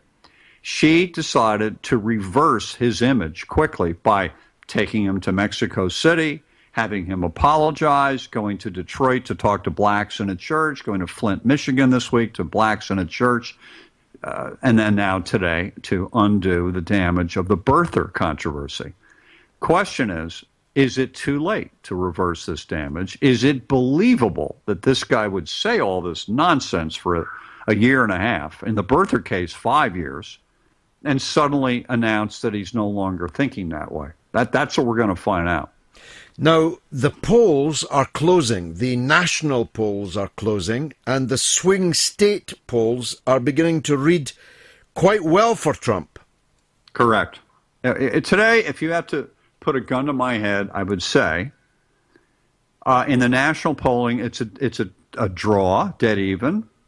The electoral map, that's the states that normally vote Democrat versus the ones that normally vote Republican, still slightly favor Hillary. But if any candidate could blow a race that she should win, it's obviously Hillary Clinton, who should be ahead of this clown by 10 points. But, of course, Trump is such a clown, a regular Republican would be ahead of Hillary by 10 points. Instead, they've drawn each other as their opponent. The two worst, most negative and damaged presidential nominees in American history, running against each other in the same campaign. Couldn't make it up. Now, the parallel elections for the Senate and the Congress, how are they shaping up? Lately, it's leaning towards the Republicans. As Trump has come up a little bit and Hillary's gone down, and as Republican Senate candidates have figured out in their own states how to run separate from Trump and stay away from him, and they never campaign with Trump, George. They never let him up on the stage with them. They don't appear with them. They're never pictured with them. As long as they do that, most of them are doing okay. We're going to lose at least 3 Senate seats. I would think Wisconsin, Illinois, and Indiana, probably. But we have a margin of 4. So right now, the Republicans are feeling a little bit better about the Senate. But there's still 2 months to go. And, of course, the big debate a week from Monday could rejigger the race all over again one way or the other. And who knows what's going to happen. Now, she'll be methodical and well prepped for the debate. Will he, or is there a danger of him going off-piste? Well, there's a danger of him acting in a general election debate the way he acted in the Republican primary debates, which are a different audience, obviously. Yeah. It's the base of the GOP. And he was doing some crazy stuff, talking about the size of his manhood. Yeah. And all that. He can't afford any of that. If he does any of that, he'll lose the debate. I think he's smart enough to know that he can't do it. So I think he'll probably do pretty well in the debate. And let me just say one thing about Hillary, as an observer of her. She's a pretty poor candidate, but she's a hard worker, a plotter, a determined candidate who is at her best, George, when her back is against the wall. When she's got to fight, she's a much better candidate. Now, we saw that in 2008. She should have beaten Obama. She blew it, and then she got back in the race halfway through and was a damn good candidate for her. She's never going to be her husband, never going to be an Obama or a Reagan or something, but she maxed out. And I think now her back is against the wall. I've watched her yesterday and today on TV, and she's looking determined to win this thing. John, it's absolutely fascinating, gripping, and your wonderful honeyed voice explaining it all so brilliantly Thank you, George. Makes it for me. Thanks very much indeed. We're going to do a great show together for 4 years from New Zealand. We're going to make our living broadcasting to the world from Exactly. Excellent. We are checking the telecoms as we speak. John Le Boutillier, thanks very much. We'll talk again soon, I hope. John Le Boutillier, former member of Congress and a friend of the show, talking about the U.S. presidential race and the state of American politics. Now, you'll remember, I hope, in one of the earliest shows, one of our legendary callers, Damien in Brighton, told us about the shenanigans involved in the Brighton and Hove constituency Labour Party, the biggest, I think, in the country, with thousands of members, 4,000 or 5,000 members, was suspended on the allegation that there had been bullying and intimidation going on. Damien systematically took us through how those allegations were false. And lo and behold, CCTV footage emerged this very week, which proved that Damien was telling the truth, and the Labour Party that suspended the constituency were lying through their teeth. That's why I'm glad to see, up on the screen now, the legend that is Damien in Brighton. Go ahead, Damien. Good evening, George. I hope I haven't preempted you. Were you going to make that point? No, I wasn't, but I would advise Peter Carl to update his CV. Yeah. Because he's going to need it. It turns out to be a complete piece of mendacious fiction. Yeah, we're seeing very similar tactics from the NEC that we witnessed from the Democratic, the DNC. Very similar. A bit too similar for comfort, to be honest, George. But that wasn't the reason I phoned, George. I wanted to talk this evening about neoliberalism. Yep. Now, the reason I wanted to do that is because people talk about Jeremy Corbyn not being a leader, but as far as I can see, he's already identified and chosen the topic of neoliberalism as the battleground for the next general election. Yeah. And I think it also follows on from that is the reason that Jeremy Corbyn and his shadow chancellor are under constant attack from the Conservative Party, the right wing of the Labour Party, and the majority of the media. So I think people might have heard the term and they might wonder what it actually means. So this would be a good opportunity to examine and define the term. And I think a good way of doing that would be by examining neoliberalism's key objectives and the key concepts underpinning the ideology. So if we start with the key objective of neoliberalism, it can be summed up in a sentence, and that is to roll back the state. Yep.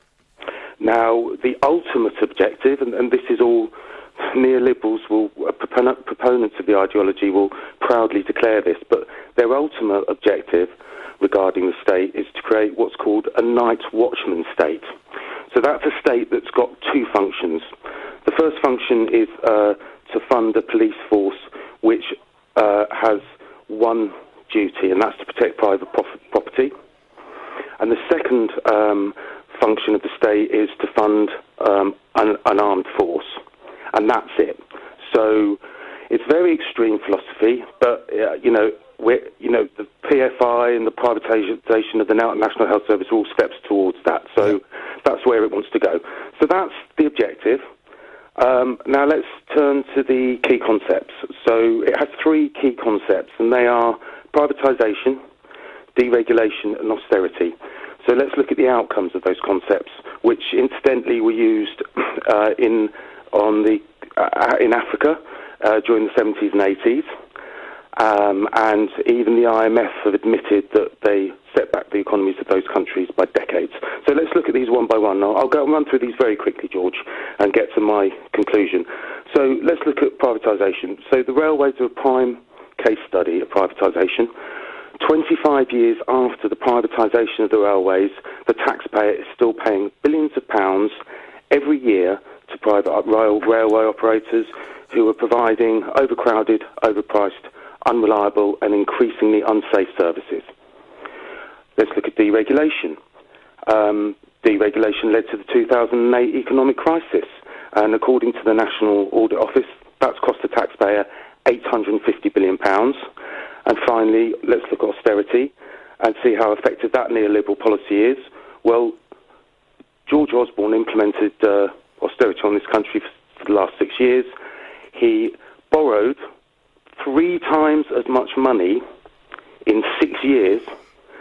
Sorry, 3 times more money in 6 years than Gordon Brown borrowed in 13 years. He tripled the national debt.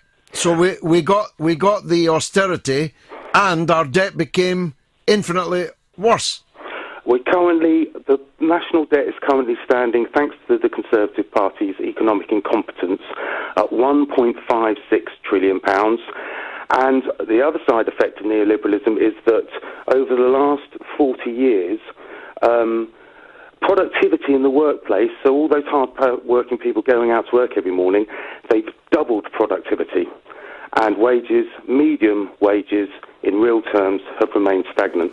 Well, look, I need to break there, Damien, but you've done a wonderful job in explaining what it is that Corbyn seeks to overthrow.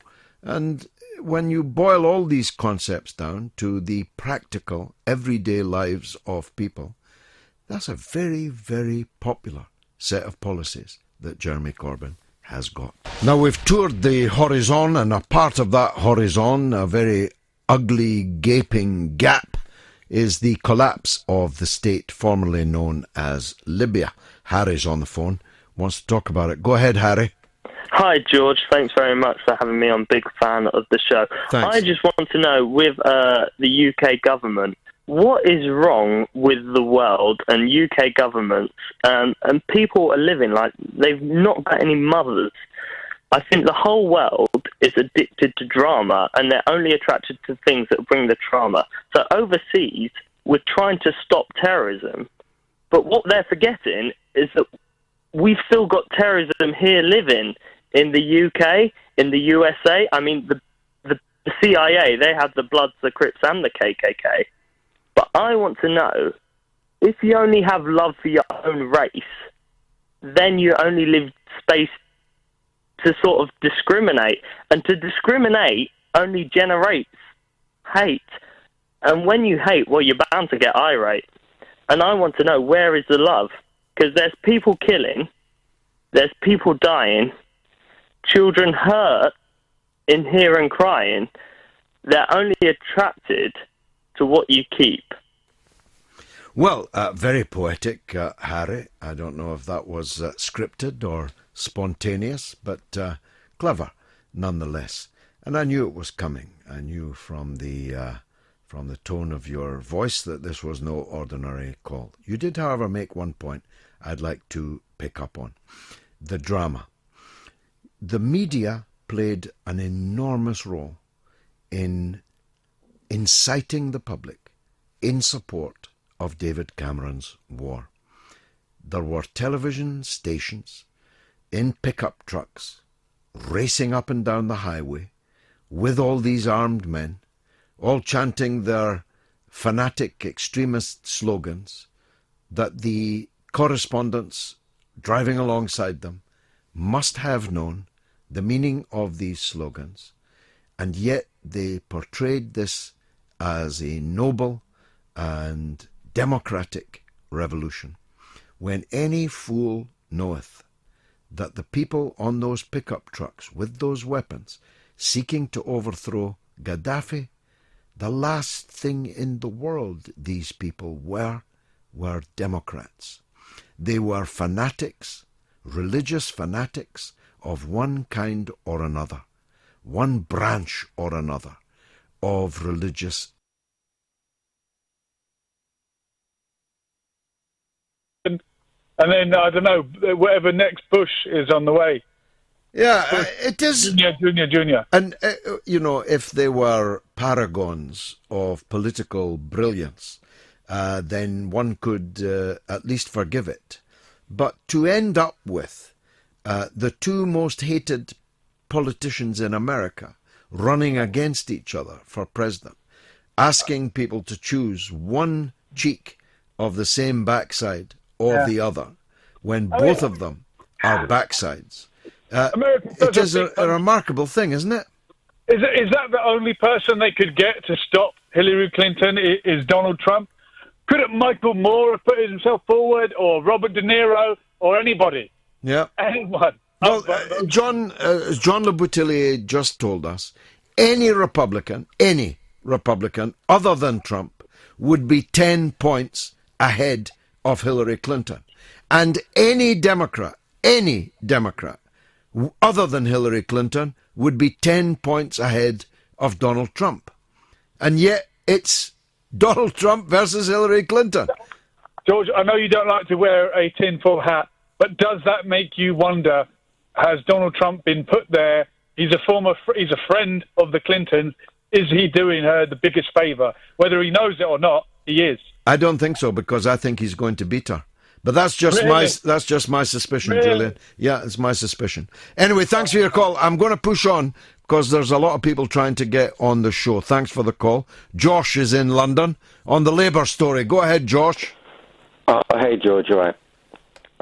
Yeah, I'm Jewish, which doesn't play a huge part in my life, but sort of being on Twitter this summer, I think I've seen a lot of kind of Smith side of really, I guess you'd call it trolling or politicising the issue, or if you sort of talk back against, I don't know, sort of what's going on, there's a bit of nastiness. And then, yeah, I'm not thrilled with John McDonnell either.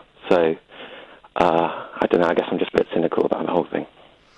Well, tell me what you think is wrong with McDonnell. I don't know. To be honest, I think the Owen Smith camp's got up to more dirty tricks than McDonnell. I think, with Question Time last night, he sort of had an opportunity to talk about how much of a mess the Conservatives created with, no Brexit planning or things. There's been a lot of burying of news at bad times or economic dirty tricks, and it was just a bit Labour infighting at its worst. Well, that's right. I mean, this whole thing has been a gigantic distraction, of course. I don't know. I don't know if you've seen that Vice documentary on Corbyn, where you basically get the impression, like you'd expect, that it was a bit ramshackle for the first year. Yeah. But also look at the state Miliband left Labour in. And I don't know. I think Corbyn seems to have strengthened over the summer, and I did like him before. And then with McDonnell you do hear a few stories of sort of rubbing people up the wrong way or talking over people in meetings, or just a lot of pettiness. Well, do you think it's going to end next Saturday, Josh?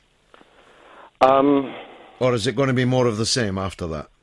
Well, I mean, if you look at it in the context of, there is a real sort of climate of fear, intimidation that sort of goes back a bit further, that isn't really political. I mean, I don't know. I do think, like the Joe Cox murder, I can sort of understand why there was kind of an irrational reaction to that, or there were people being very fearful, and I don't think there were any easy answers.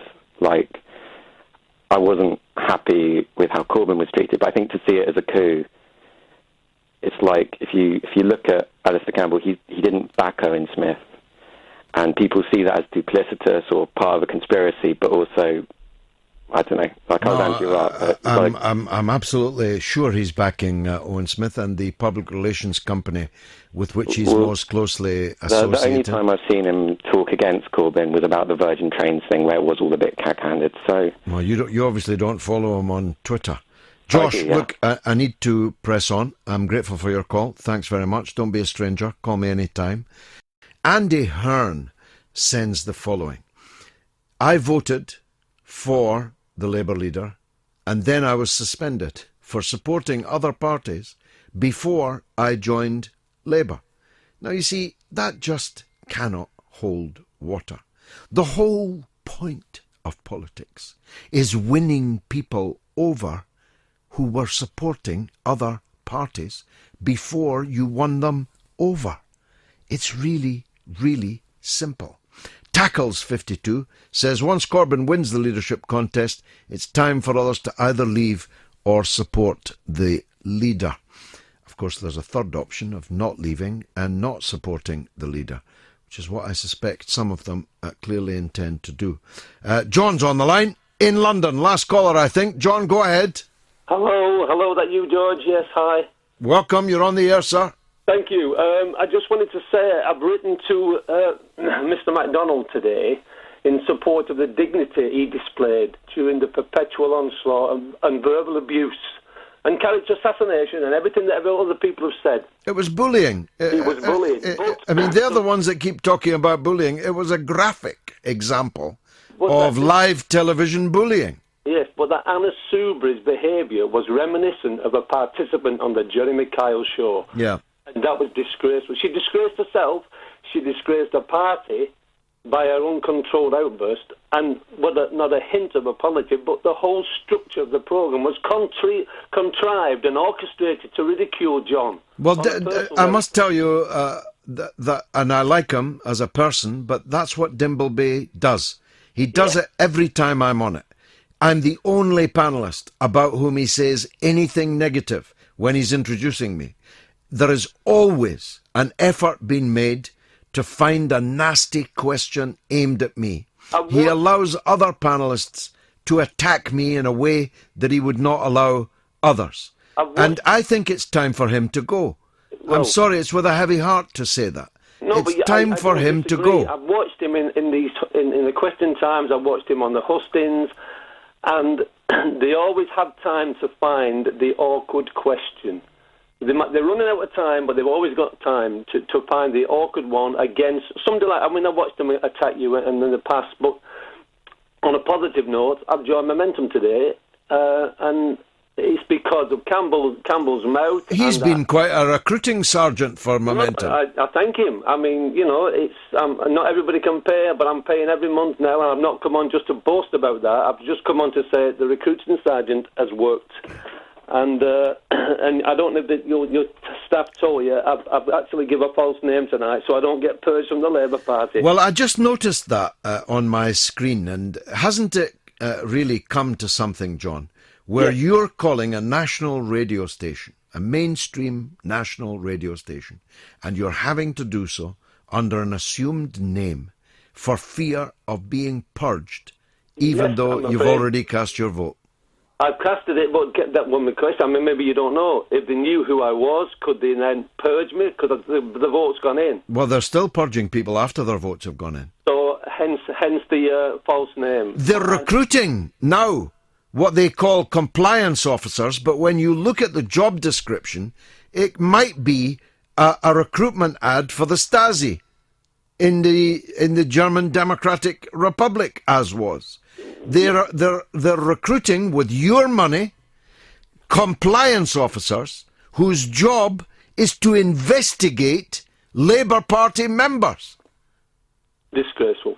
It's in the. I saw it on Twitter. It's in the magazines today. This advert.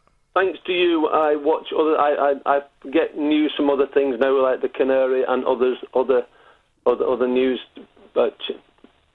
offerings that are out there on the internet. So I read. Well, we better cut this short, John, just in case they've got some technology that's now recording your voice, and by voice recognition technology, they somehow identify you and post facto purge your vote for the Labour leadership. And I wish I was making that up, but unfortunately I'm not.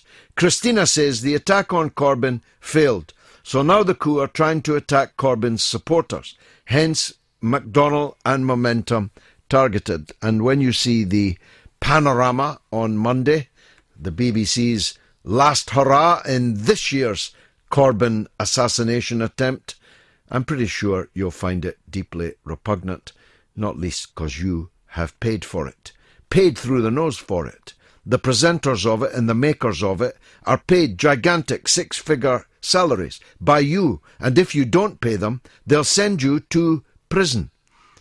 Now, if that's not a monstrosity of a situation, I really don't know what is. Ricardo Picasso says the problem with US politics is that the country already is a democratic republic. The parties need a revolution. And Nick Mehta says Corbyn's not unelectable, but nor was Foot against Thatcher. The electorate will follow history. And Simon Brain Anders says, I don't know of another MP that can draw crowds like Justin Bieber.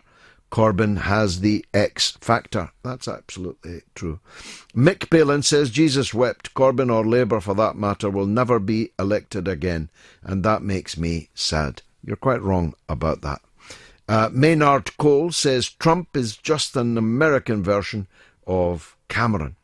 I'm not sure that Trump is comparable to anybody in British politics, actually. I'm not sure that there's ever been anybody like Trump. And on one level, he's running out the same trap as Sanders, as Corbyn, as other leaders of, if you like, third forces, anti-establishment, anti-1%, even though in Trump's case he likes to pretend that he is a part of the 1%. That trap is filled with people who are appealing to the working class of all ethnicities and saying to them that this system isn't working for you. And that has traction because it's true. Because this system isn't working for the majority of people. And so there's votes to be gained, there's political power to be gained by running against the political class, by capitalizing on people's hatred of the political leaders. And that hatred has been richly earned. It's been richly earned by lies and corruption and war over these last couple of decades. And so someone who can touch that zeitgeist, who can channel that zeitgeist, is in with a real shout, and that's essentially what Trump is doing. Now, Japanese writing, I think, I can't read it, this avatar, says, meanwhile, the families who saw the Chilcot report remain disgusted. They do not practice freedom and liberty. The Chilcot report, what's that? Whatever happened to that? Simon says, if it's a dead heat, why has Hillary's latest book totally flopped this week? I don't think many people trust this woman. That's a fact. Simon goes on, if Hillary can draw level with Trump at the moment, it's not a dead heat. It's because she's a right cheat. And an SMS, finally, from a phone number, says, vis-a-vis the Libyan debacle, I remember you in scintillating form on Young Person's Question Time, just before the Western military intervention. Everything you said then was proven right. They tried to ambush you then and miserably failed.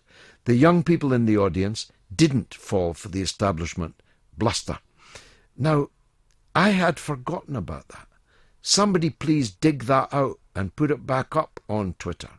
I was on with a DJ from Radio 5. I forget his name. He was a sort of slightly hip, very supercilious, extremely arrogant DJ. He was chairing Young People's Question Time. It's a sort of condescending thing that the BBC does. Oh, it's Young People's Question Time. Let's have somebody who doesn't actually know anything about politics and make him the chairman of it. And I was ill at the time, and I really got stuck in over what was the then impending invasion of Libya. And I haven't seen it back, but I'm absolutely prepared to accept the texter's word that everything I said in it turned out to be right. So if anyone's got the time or the inclination to do it, please dig it out and put it on Question Time. I think we deserve to see it again. Now, there's so much more where that came from, but I'm not sure I've got very much time left to read many more. Look out for Panorama on Monday, because that's going to be a vicious assault on Corbyn, on McDonnell, on Momentum, on the Labour left, on the pro-Palestinian movement in the country. It's going to be a vicious assault, as only Panorama can do. And just remember that you paid for it. You paid for it on pain of imprisonment. The role of the state broadcaster in this debacle of a coup to overthrow the elected leader of the Labour Party, the leader of Her Majesty's opposition, will keep historians and media specialists busy for decades. It has been, and I've been in politics for well over 40 years, getting on, I'm sorry to tell you, for 50 years. I have never seen anything like this. My friends have tipped me off on SMS. It was Richard Bacon. He was the hip DJ with the college scarf tossed carelessly around his neck, condescendingly inviting the young people's audience on Young Voters Question Time to agree that war was the only answer. I wonder how he feels today. Richard Bacon, you were wrong. You've had your bacon. Mary Lindsay says, BBC inundated with complaints after Soubry and Campbell's attacks on McDonnell. I wonder how they'll respond with contempt. Stephen Purcell says, indeed it has. I was wondering when existing members of social media will be trolled, for then many more of us will be on their list. If that's the Stephen I know up in Glasgow, greetings to you, Stephen. Jay says, I beg to differ on your view that Trump will beat Clinton. Mad Trump, who should have gone to Dr. Phil instead of Dr. Oz. Jay, don't make the mistake of imagining that I want Donald Trump to win. I'm moving to the tip of the South Island of New Zealand if Donald Trump wins. And trust me, with all respect to my dear friend Edward, my producer, I don't want to have to move to the South Island of New Zealand because it's very, very cold. But it'll be hot as hell in the rest of the world if Trump makes it as president.